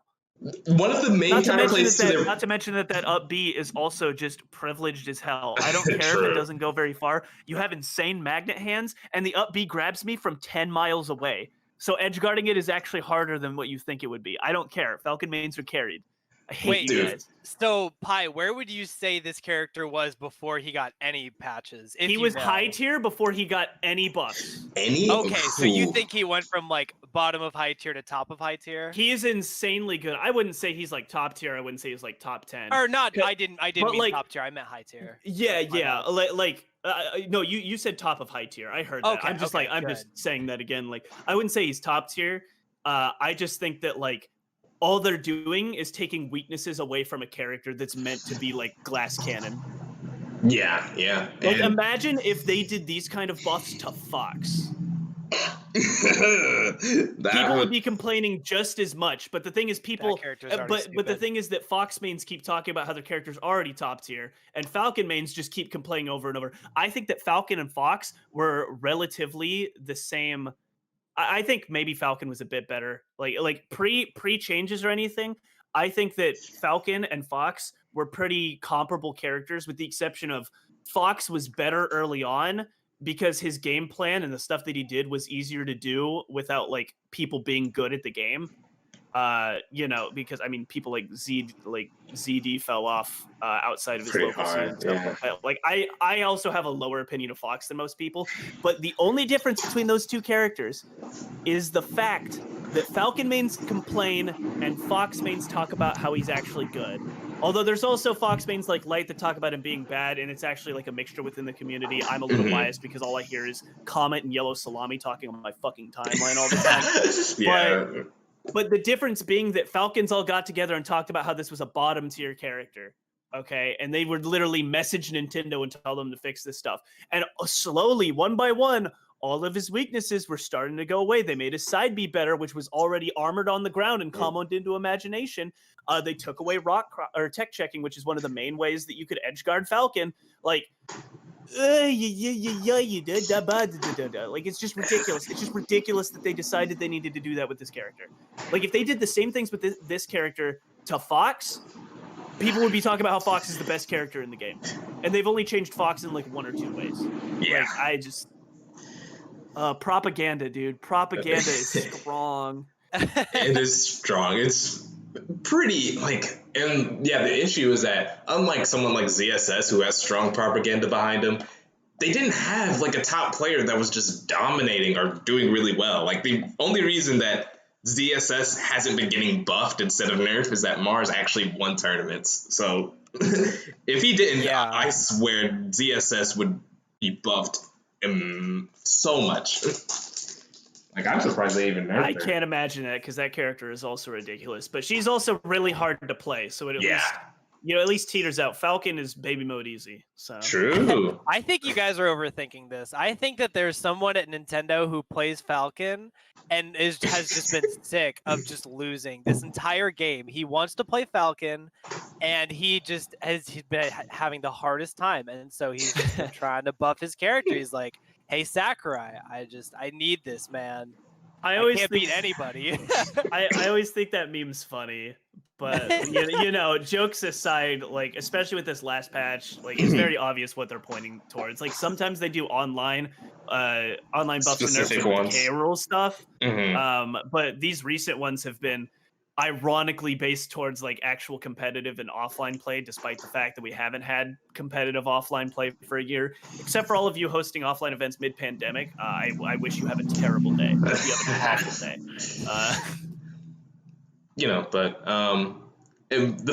The kind of joke that's going around is that the funny joke that's kind of going around is that Sakurai's development team is just getting around to watching Genesis 7. My God. But yeah, good stuff all around. I don't know, any lasting thoughts about Smash World Tour before we kind of get to our last topic of the day? World Tour Pog, online bad. True. Praise, infinite praise. Yes, yes. You're so right. I am a visionary. No You one's are ever done it like I have. Truly. So, on to the last topic that we have slated on the table. And honestly, I think it's an interesting one. It was, I feel like there was a little bit of Twitter discourse about this. It was a while ago, though. But it's about what I would call the player hierarchy, is the best way to kind of phrase it. It's just, who are the top players, who are the high tier players, who are the mid, who are the low, all that, So it's kind of, you would think it's kind of cookie cutter, but man, a lot of people have different ideas about this, which strikes me strange. I most definitely see it as a simple topic, but I'm interested to see what you guys' thoughts on it are, and just kind of where you classify players based on their achievements or milestones they reach. So honestly, this time let's mix it up. You can start off with it, Barnabas. Let's go. All right. So I created this whole list of where I would classify every single range, because I feel like the only thing that people struggle with is putting high and mid tier. We already know, because in my opinion, top tier is PGR. You're either PGR or Area 51. We literally made that system to show, okay, this is our best. So that's what I would clarify top level as. Low level is probably O2ers, casuals. They're not taking the game super seriously. They're the reason K. Rool got nerfed at the beginning, even though he didn't need it. But then getting to mid and high tier is where I find there's a lot of discrepancy. There's not really agreed upon okay, if you're mid, you're here, you're high, you're here. Because I find that most of Twitter is either mid or high whenever it comes to all the personalities. Most of the people that I see that argue about whether they are mid-level or high-level are people that don't know if they're mid-level or high-level. How I would classify it is mid-tier is probably the most populated tier, just because that's, people that are just getting into the game, that are learning about tech, they're learning about fundies, they're going to use that term a lot probably. It's where players start improving, where they start to find themselves actually understanding matchups. It's where they start to transition to high tier, to where I find them asking more questions. They're asking specific questions like neutral, advantage, matchup stuff, instead of just, oh, how can I improve? How are you beating me there? Because that is definitely a low/mid-level question, and a question that's not going to get you a lot. Because a broad question is going to get you a broad answer oh, just play more, just go have fun with the game. Don't over practice yourself. And then high level is also where I think you start to have an understanding of stuff like neutral, advantage, disadvantage, conditioning, resetting neutral. But the main pattern that I find whenever it comes to putting or seeing if this person is high tier or high level or mid level is what kind of questions are they asking? Are they thinking, okay, if I do this, the opponent is going to do Y? Or are they just, okay, the opponent is standing under a platform, I have to approach right now without doing anything to try to figure out what they're going to do beforehand so I don't get hits. So that's my main thought process on it. That's how I would differentiate the tiers. What do you guys think? Yeah, you can take it, Pi. I'll give my thoughts after you. Go for it. Actually, really quick before I start on that, I just have one question really quick, Barnabas. Because you mentioned, because you spent most of your time defining mid and high, and you just left top tier as PGR. So would you say that, so top tier player is just whatever our rankings decide they are? Because you mentioned PGR Area 51, but the PGR, I mean, a one hasn't come out yet because offline events went off, but the PGR is top 100 now. Does that mean we just doubled the amount of top players we have? I didn't know they did that. That's Yeah, good they to did, know. but we haven't actually had one come out because they did it right before offline stopped being a thing. They announced that they were going to do that. I remember this. They announced they were going to do that when I was waiting for my flight to Genesis. I remember specifically when it happened because they were putting out their videos. PG Stats was. Yeah. So yeah, the PGR is going to be top 100 now. Okay, that's good to know. So I don't think I'll be able to say if all of them are top level because the main whenever I looked at top tier, I thought it was PGR because like I said, we've already made this system, so that kind of answers our question for us. But the main thing that I saw that everyone had in common was that they all, if I asked them if they understood why they just won/lost a game, all of them most likely would be able to say exactly, okay, well, I lost because my opponent was doing this, I was doing X, they were doing Y to outplay me. That's just the common theme that I found. So that's why I wanted to say all of the PGR is top level because all of them, which I guess that's an interesting topic because then more people could be to that level. Why are we restricting it to a top 50? It could be a top 100. So it could be in the top 100. I would just have to see the players and then be like, okay, well, all of these people still know what they're doing. They know what's going on. They can explain everything that's going. They can break down situations and explain what happened. That's what I consistently find with top level players because I'm not top level. Like I said, I think I'm high level just because I have understandings of stuff. Technically, I'm not super high level yet because I still flub a lot of stuff. That's what I need to practice on. But my knowledge of the game is where I really shine because I know a couple top players and I talk to them consistently about stuff. And whenever I ask them a question, it's always in depth. If my question is in depth and I know what to ask, I am going to get paragraphs back if I ask the right question. But it's just a matter of knowing how to ask those questions and then knowing how to respond is what teeters me between high and top tier. Okay. I was wondering because, especially with the answer you gave on that, it seems less it looked like you were using the PGR as kind of a placeholder. Because then once I said you move it to 100, you didn't necessarily just say yeah, because that's the ranking system. Then you were starting to evaluate them on a player-to-player basis necessarily. So I just wanted to know about that.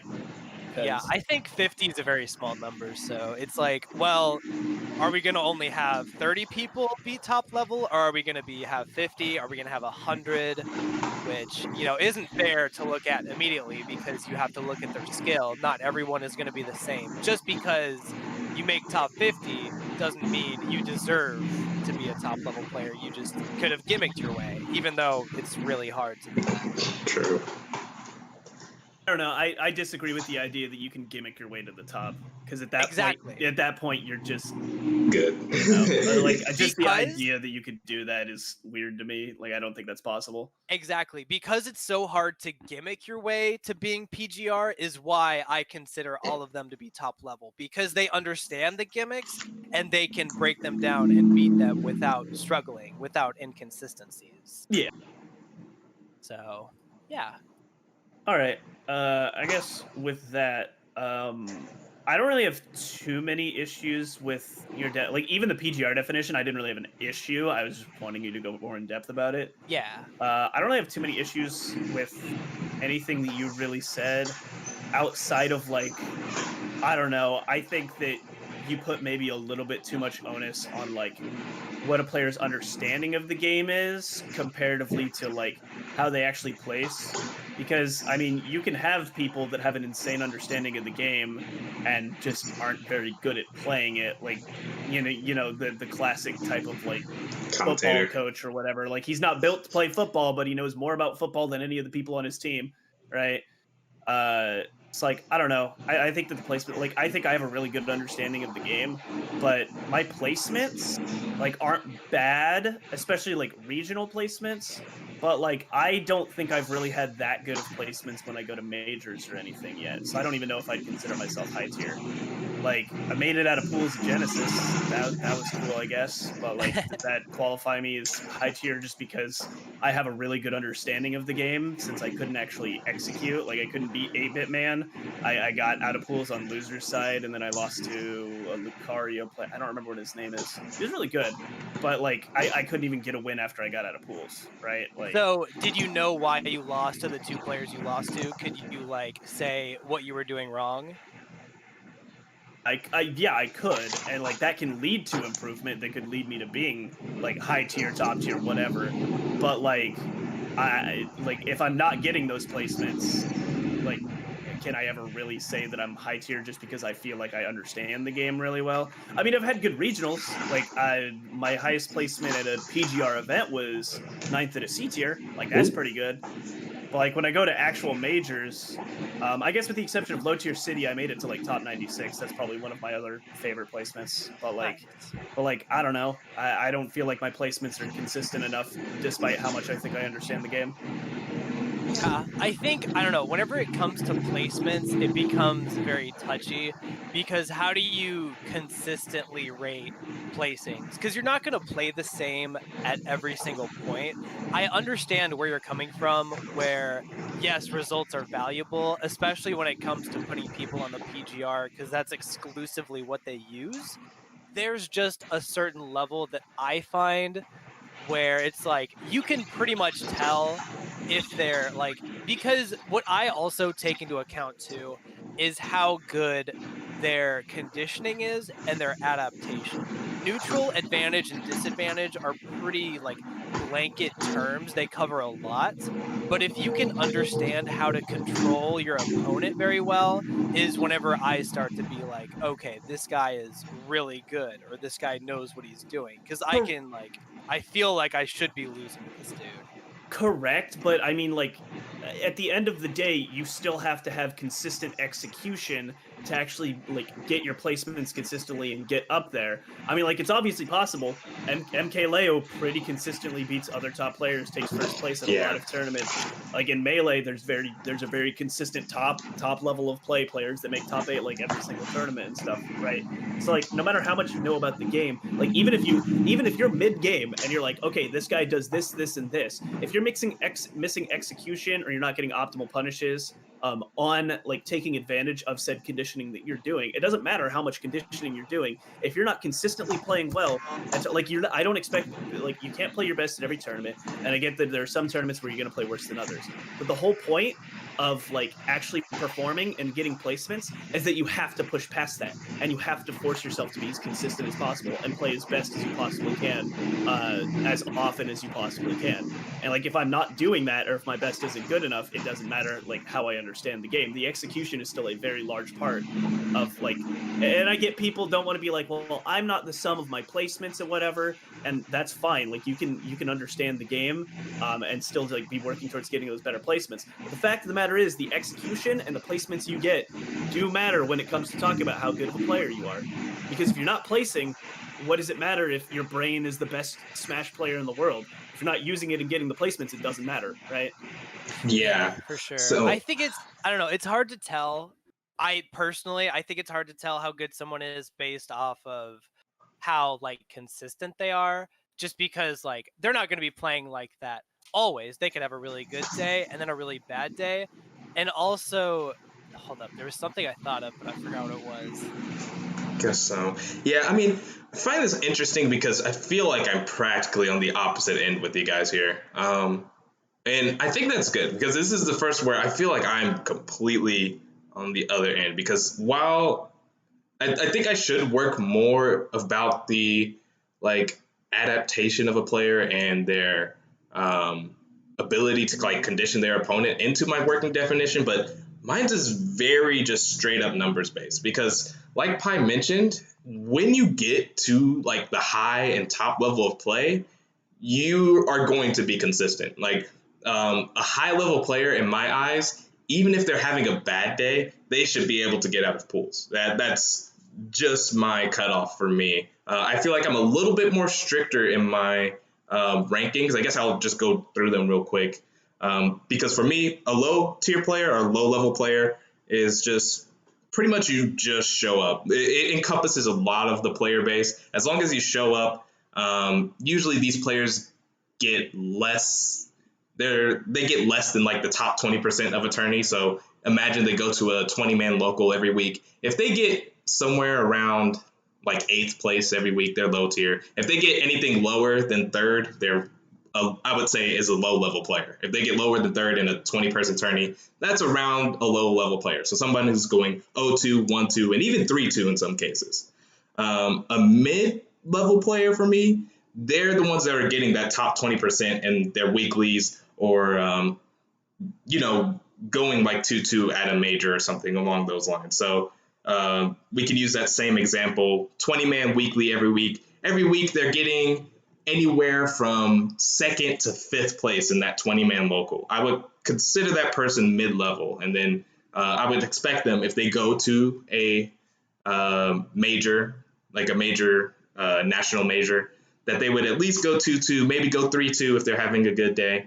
And then like the hardest one for me, because for me, mid-level is pretty easy, but high tier is kind of, the high level is kind of hard for me. I kind of separate it into like a lower high and a upper high. Like lower high, like I mentioned, you are just able to get out of pools at a major I would say pretty easily. And probably it's a given that you're the top of your region. Unless you're like in one of the like super regions like Tri-State or SoCal or NorCal, like those barring, because those are kind of the anomalies of regions, you're probably like the top of your region if you're a high level player. And then I would say an upper high level player, these are the guys that are getting like at an S tier, they will be your top 64. At an A tier, they will be like your top 32. And at like a B tier, they're like your top 8. And then at C tiers, they're either winning the event or they're getting like top 3 or something along those lines.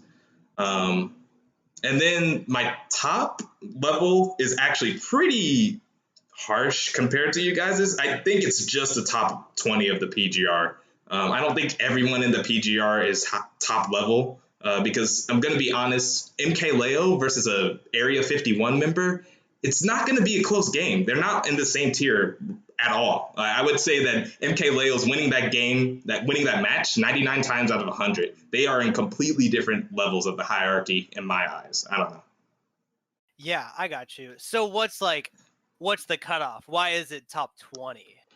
Because while I will say, yeah, maybe like 21 of the PGR will give them a better run for their money. And maybe as we get more PGRs, it'll be like if you averaged, like top 25 of a PGR. But my cutoff is top 20 because after the top 20, that's where you get people who can be in the PGR but only have pretty much never won a major. You could be like getting good fits at B tiers and getting like maybe one top 8 at an S tier, and you can get into top 20 with those type of stat lines. But pretty much everyone in the top 20 of a PGR are winning events and are contenders for winning an event that is like an S tier or A tier.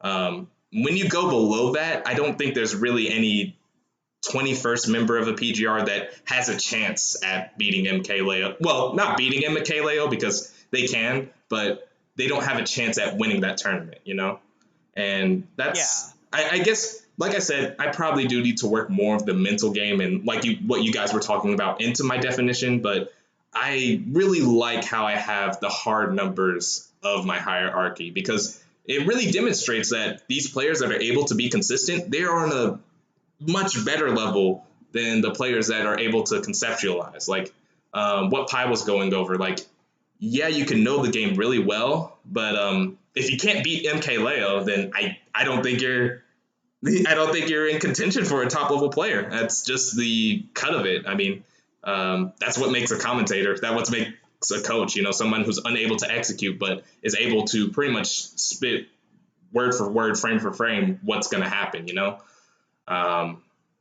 And the game is difficult at the top level play, so you can't be expected to do it. And these guys are still really good players usually. Like if you have the mind of a top level player. I can't imagine you being anything lower than like an upper high tier player, but still, the execution is a very big part when you get to the high level and top level play.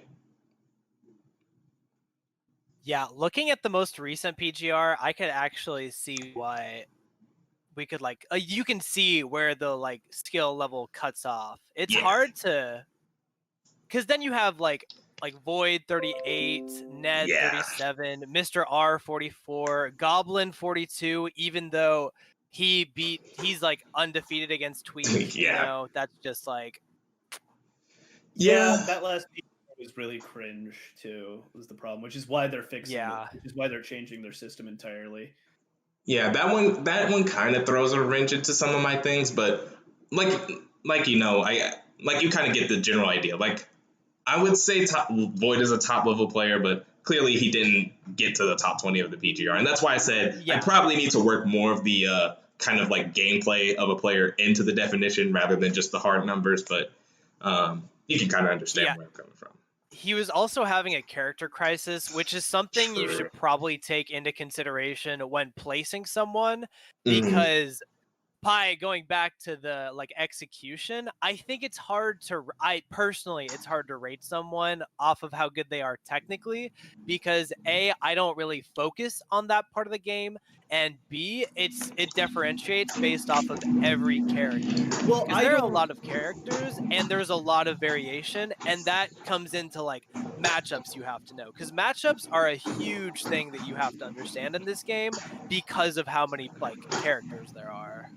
Sorry, when I was talking about execution, I don't just mean like, oh, they can pull off all of these way more difficult combos or whatever. Like that's I'm using execution as just like a catch-all term for like, you know, actually consistently placing well at things and like at least capitalizing on the conditioning that they actually put out. They don't have to like be insanely technically good. I just mean like execution just means like, yeah, not only are they like, do they have a really solid understanding of the game, but they're transforming that into game wins, set wins, high tournament placings, PGR wins, stuff like that.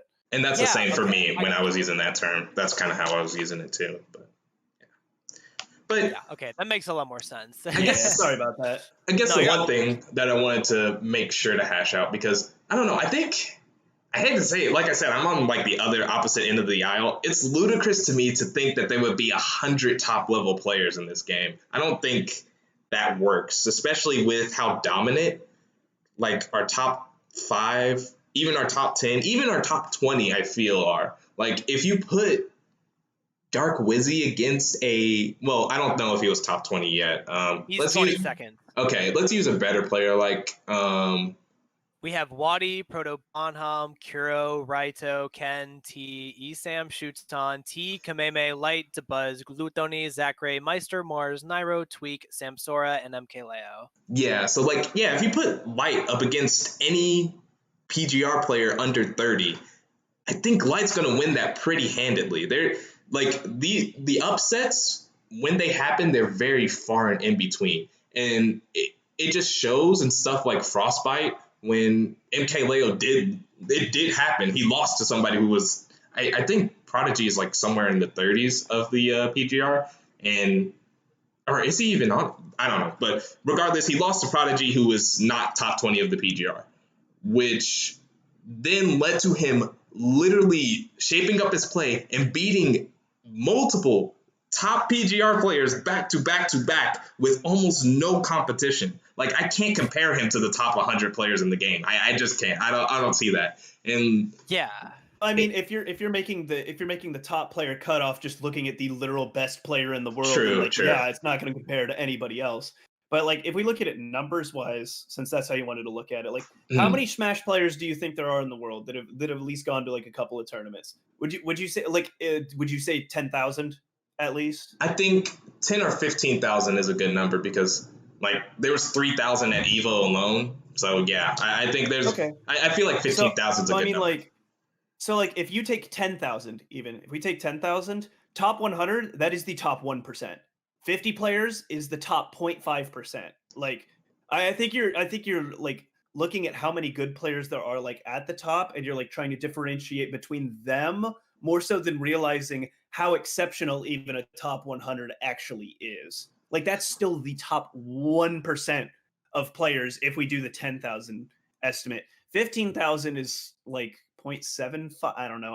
I don't want to do the math off the top of my head right Yeah, now. fair enough, fair You enough. get my point, right? Yeah, I guess my counterpoint to that is that I feel like it's more like weird comparison here, but I feel like while the percentages seem crazy, I feel like it's more like capitalism where the top 0.1% is so much better than the rest of the 1% that you can't put them in the same bracket. Like when you say the top 1% earners of all of America or whatever, it's pretty crazy. But when you get to the top 0.1%, like the people that are close to being freaking trillionaires, their money is just so exponentially larger than the rest of the 1% that you can't, it's hard to compare the 0.1 to the rest of the one, right? So even though I guess in my hierarchy, the top players are like the 0.0001% of players. I think they're that much better than the rest of the top players, quote unquote. I guess better to say they're that much better than the rest of the PGR that they should be in their own level. And that's why my high tier is kind of bloated, and that's why I kind of split it into two, because yeah, the people that make the PGR do deserve their tier of their own. They do deserve their own like recognition, because you have to be insanely good to get into that illustrious elite level of players. I mean, but at the same time, I think if you get to like the top 10 of the PGR, if you are even competing for that spot, I think you're just on a wholly holistic different level. I'm trying to think of, there was a stat in my head that like there's only been, I forgot the stat, but whatever. It was something crazy. Like there's only ever been like 5 different players that did this one thing, and it's all top 5 players of the PGR. But yeah, just kind of, that's my counterpoint That have to it. ever won a tournament without dropping a set. A major tournament, yeah. Yeah. I remember watching that video. Yeah, it was so interesting to me, and that's where I kind of based all of my stuff off of this, because like those top level players have so many achievements that are so minimal. Like 4 of everybody have gone perfect brackets, and actually the one that I was actually thinking of is I think it was like 9. It's only happened 9 times where a player has lost a loser set and then won 10 straight in a row. And only 2 players have won the tournament afterwards. That's Zachary and MK Leo. But yeah, I don't know. I just feel like stats like those really put into perspective for me that these top 20 players are so much better than a lot of the player base and even the upper echelon of the player base. Yeah, for sure. You know what? Maybe we just have a flawed system. What if we True. need like a 5th tier? Or maybe even take away a tier? I mean, yeah, everybody talks. I mean, like, if you look at it this way, I mean, you've both been like, BigM was talking about a high and then like an upper high tier. And then, I mean, like, basically what I was saying and what we could have probably just agreed on is saying that like top 100's top tier. And then you have like the upper echelon of the top tier. And it'd be the True. exact same thing, right? Yeah, like a S Like, tier. it'd be the same idea of like 2 tiers within one. The difference is like we're saying high, like you're saying high tier and I'm saying top tier. Like it doesn't matter. Yeah, I think it's just 5th tier, mostly because people just like putting things into tier groups anyways, which is the whole reason we're having this discussion in the first place. Oh yeah. And now instead of discussing what each is, we're just discussing about like, no, but like there's tiers within tiers. It's Lysandra, dude. Tiers within tiers. within tiers. Ah, But yeah, no, you pretty much encapsulated the entirety of the argument, and I think that does it pretty good justice, because yeah, all these players are good, and yeah, more tiers would solve the problem very easily. yeah, so we just need to start punching a bunch of players, and that way we get more tiers. True. I'm down for bullying when offline events come back. I got nothing better to do. All right. So yeah, I mean, honestly, yeah, I think I was probably the best discussion I've seen around this like player hierarchy and everything. But do you guys have any lasting thoughts you want to put onto it before we start wrapping up and everything?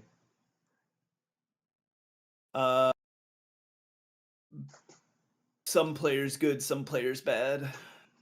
True. So yeah, I've said anything I want to say.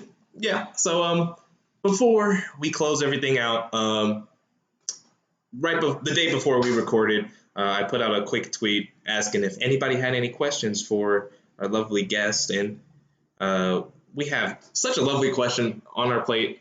This one comes from Mitch at Aegis Grayless. I feel like that's right. Is it Aegis or Aegis? Oh, whatever. But pretty much. Whatever he wants. He told me 5 times and I still don't remember. So. Same. But anyways, getting to the question, read it word for word here. It's, who has been the most impactful person to your growth as a Smash player and/or person? So once again, we'll kind of stick with the trend of kind of mixing it up here, and we'll let Barnabas go first. Let him. We'll start doing the same thing and actually mix it up. I like it. Actually, the curveball. The curveball. So I have 2 people. One is mostly for gameplay, and then the other one is for like personality. Gameplay, I would say I'd probably been the most affected by Tweak. I really enjoy how Tweak moves around the stage. He never really seems out of place. His positioning always seems perfect. And he really likes to move around platforms. Whenever I go into his stream, I'll like always see him practicing something with platforms, or just like I'll see him do stuff that I didn't even know I could do. So I like to play around platforms a lot. I like to mix them up and like integrate them into my gameplay, because you can do a lot with them. They're really good. That's honestly a reason I enjoy Smash more than other fighting games, is because on top of it being so free, there are also like plenty of stages where you have platforms and it's not just always FD, and there's always going to be this interaction going on. There's always something new to figure out with platforms going on. So yeah, before you get to the second part, Void put out a good video on like Tweak's platform movement. That was so interesting to me. But yeah, dude, I can't believe like more people don't use it too. Like once he made that video, I was like, damn, it kind of blew my mind, because I was like, not everyone thinks about the game like exactly how I do. There's gonna be variations and stuff, and like even stuff that other people know that I don't, or that I know that other people don't. So saying that was cool. But then it's funny you should mention Void, because he was the other person that's probably affected me like mentally about the game and how I look at it. Because my outlook on the game is I enjoy playing. I think it's so much fun. Whether I'm winning or losing, as long as I feel like I'm learning something, I'm probably going to be happy. You know, like whenever tournaments come back, I obviously like want to do well and learn as much as I can. But just the way that Void like looks at the game, talking to him is just like insane. Getting a different viewpoint from, you know, like that top player is just something I'm very grateful for, and something that, you know, will help you improve a lot if you just have like a different mind to think about the game, but B, a different mind that is like amazing, that knows most of like the interactions that happen in this game. So that would probably be the 2 people that have affected me the most in the Smash scene. For sure. So you can go for it, Pi. What's your answer here? Oh, my mic wasn't lighting up. Weird, champ. So I was thinking about this question for a while, because like I've never been the type to really care about like the really good, like I'll use their VODs, like the really good players, use their VODs, learn from them, whatever, ask them questions when I'm at events, but like none of them have ever really just been like, yeah, these are the guys that like are really making me want to grow as Smash or whatever. Because at the end of the day, a lot of reasons that I want to grow for Smash are just like for myself, for certain people around me. But if I had to pick a couple of people, because I was thinking about just using the cop-out answer of like honestly just the SoCan community, like my wanting to get better. That way I and talk to more people and travel around, and everything with the events is what really motivated me to get good, yada yada. But I won't do that. I'll go ahead and pick a couple people here. I'm gonna go ahead and go with the people that I was with in Smash all the way since Smash 4 in Hayes. My boys Matt, you guys might know him as Power Plant. Nick and Japeth, who you'll know if you know Nickikikik is his tag in game, you know, because why not, right? Yeah. And Gamer Dog. Gamer Dog. Because Matt's been my roommate since I was 18, 19, I think 19. I think I turned 19 before I moved out, or I moved out right before I turned 19, whatever. And a lot of just like learning how to live outside of my family's house. And he's the one that showed me events in the first place. He took me to an event in Salina, and then I learned about the Wichita scene and, you know, started traveling with him from there. And then once my brother Japeth and my friend Nick got back into Smash, like Nick was the person that I grinded with a lot. I'd gotten decent at Smash 4, not very good, but I'd gotten decent, and he was like completely new, so he was actually somebody that I was like trying to at least catch up to me, and then we just like learned off of each other from there. And just in general, like traveling with those guys has given me way more like I already have the motivation to go and travel by myself. Don't worry about that. But like just the difference in being with those guys, going to events with those guys, and like improving to A, be better so that I can help them improve in turn, and B, just like have people that I can try and like do my best and show off for, has probably been the biggest catalyst outside of just my own love for the game to get myself to improve, which I have mostly done in Ultimate. I was not very good even towards the end of Smash 4, even though I had gotten like on the PR in SoCan, because Smash 4 PR in SoCan was kind of a joke. We weren't very good at Smash at all, and I'll happily admit that. But I feel like we've really leveled up in Ultimate, and just my own personal improvement and my amount of travel and stuff, I think is really, really taken off in this game. And I really have mostly those guys to thank for it. Cool. Yeah, that's great to hear. So I guess I'll bring up the rear here. And yeah, like you mentioned, Pi, I had to think about it for a good amount of time too. Yeah, that's why I had to make sure you guys saw this tweet before we started recording, because it's a hard question, and I kind of went through three different phases to kind of get to my answer. The first, yeah, I was kind of leaning towards how Barnabas approached the question, like, you know, who are those top players that I saw, and I was like immediately getting into the game. The only issue with that is that the person that made me want to play the game kind of got outed of the community for doing bad things. Let's just say that I love to play Mario because of his Mario, but you know, he's no longer a part of the community, so that's tough. I kind of moved on for that, even though I still look up to people like Void and such, because they're just wholesome people of the community that are also top players and great. I've just kind of learned to kind of distance myself from people that I don't even know, and that caused me to look more towards the people that I actually know in the scene, kind of more like Pi, you know, the SoCan scene that supports me so well and all that. But I wanted to kind of narrow in and focus on the person that actually kind of got me into Smash and kept me into Smash. And similarly, it kind of splits to two people. Firstly, just shout outs to my little brother, Jeremiah, because funnily enough, kind of like you, Pi, my little brother, he's the first one that told me about events that we could go to, and that was like our first introduction to competitive Smash. And you know, I was far and away better than him at that point, so kind of trained him up to my level. And then he even got better than me towards the end of Smash 4. But you know, he kind of fell off in Ultimate, which is understandable because I moved out to college and we weren't able to play as much.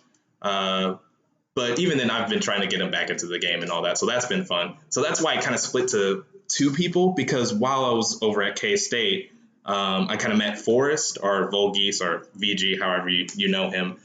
He was the head TO over at K-State, but kind of moved on since then. But, you know, before him, I didn't even know what a TO was or what even existed. And then by the end of the first year, we got to know each other. I wanted to be a TO, which is kind of crazy. And he helped me realize a lot of things about this game. And one of the major things is that he helped me realize that you don't have to be the best or aspire to be the best to still want to be in the Smash community. Like, you could just be a person to hang out. You could be a TO to organize the tournaments that everybody loves. You could just compete for the fun of it, or kind of the path that I'm somewhat pursuing here is to commentate the game, help everybody else get into it, learn and understand the beauty of the game and all that. And I think it really opened my eyes towards the Smash community. And I think after I met him, that was kind of my gateway into sinking my roots down in the community. Because with my brother, I was playing every now and then. We would go to a tournament every now and then. But after meeting Volgaze, I've been actively looking for tourneys to go to and chasing that type of stuff. So shouts out to Forrest and and shout outs to my little brother, of course. But yeah, I think that wraps it up. I mean, once again, thank you for the question, Mitch. And I think it was a good one to end off with. And really thank you for sending that in. Of course, before we do go, before we really wrap everything up for real this time, I want to thank our wonderful guests. And at this point, you guys can go ahead and kind of plug your socials and other things that you're working or where the people can support you. You could go ahead and once again start with it, Barnabas. Anything you want to plug? We're not going to mix it up by letting Pi start out? Yeah, okay. My name is BarnabasBF, BarnabasBF, only A's, no other initials, or no other vowels, rather. You can find me on Twitter, on Twitch, on YouTube, probably, even though I don't make content on YouTube. I do stream on Twitch every now and then, mostly just making tier lists for now, probably. I might stream Smash if I ever get people over and get a capture card, so... follow for content like that. Yeah. Nice. All right. And go ahead, Pi. Tell the people where they can find and support you. All right. All of my socials are all right. Get ready. You're gonna have to write this down. Okay. This is all lowercase. I like Pi in mouth with no spaces whatsoever. Twitter, Twitch, YouTube as well. Although I actually do put content on YouTube, mostly just my Twitch stuff. I don't actually do any Smash on my Twitch or my YouTube. Smash is mostly a personal thing. When it comes to content, I actually do like a lot of Paper Mario challenge running. I'm considered the best super guarder in the world by the challenge running community. That's probably one of my favorite achievements I've gotten outside of Smash. I also will sometime in April be doing an unboxing stream for an Amazon stream I did. Not a few weeks ago. At this point, it was back in January, because everything is fish pillows take a while to ship. All right, that's the lesson that I learned. If you want to see me wear a maid outfit and paint my nails, that would be a stream you'd probably want to pop into. And then I'm also going to be doing another $500 Amazon stream whenever my stimulus check hits. So if you guys are interested in that, feel free to follow the stream so you don't miss it. Subscribe to the YouTube. You'll at least see the highlight video after. And yeah, I think that's all I got there. Wait, so Pi, I can make you buy anything on Amazon? Correct. As long as chat agrees to it, you will be able to send your Amazon link, and then chat will vote on whether or not I buy it, and we will keep doing that until I run out of money. Nice. So much fun. I did it for my birthday, and it was so much fun that since the stimulus check is happening, I'm just going to do another one. It was really fun. Great. So, once again, if you guys didn't catch all that, links will be in the description. For those watching the YouTube version, it's just right below. And then on the Spotify version, you have to go to the description and it'll be there. So, all that stuff is fine and dandy. Once again, amazing. Be sure to check out these guys. And until next time, this is BigM signing out.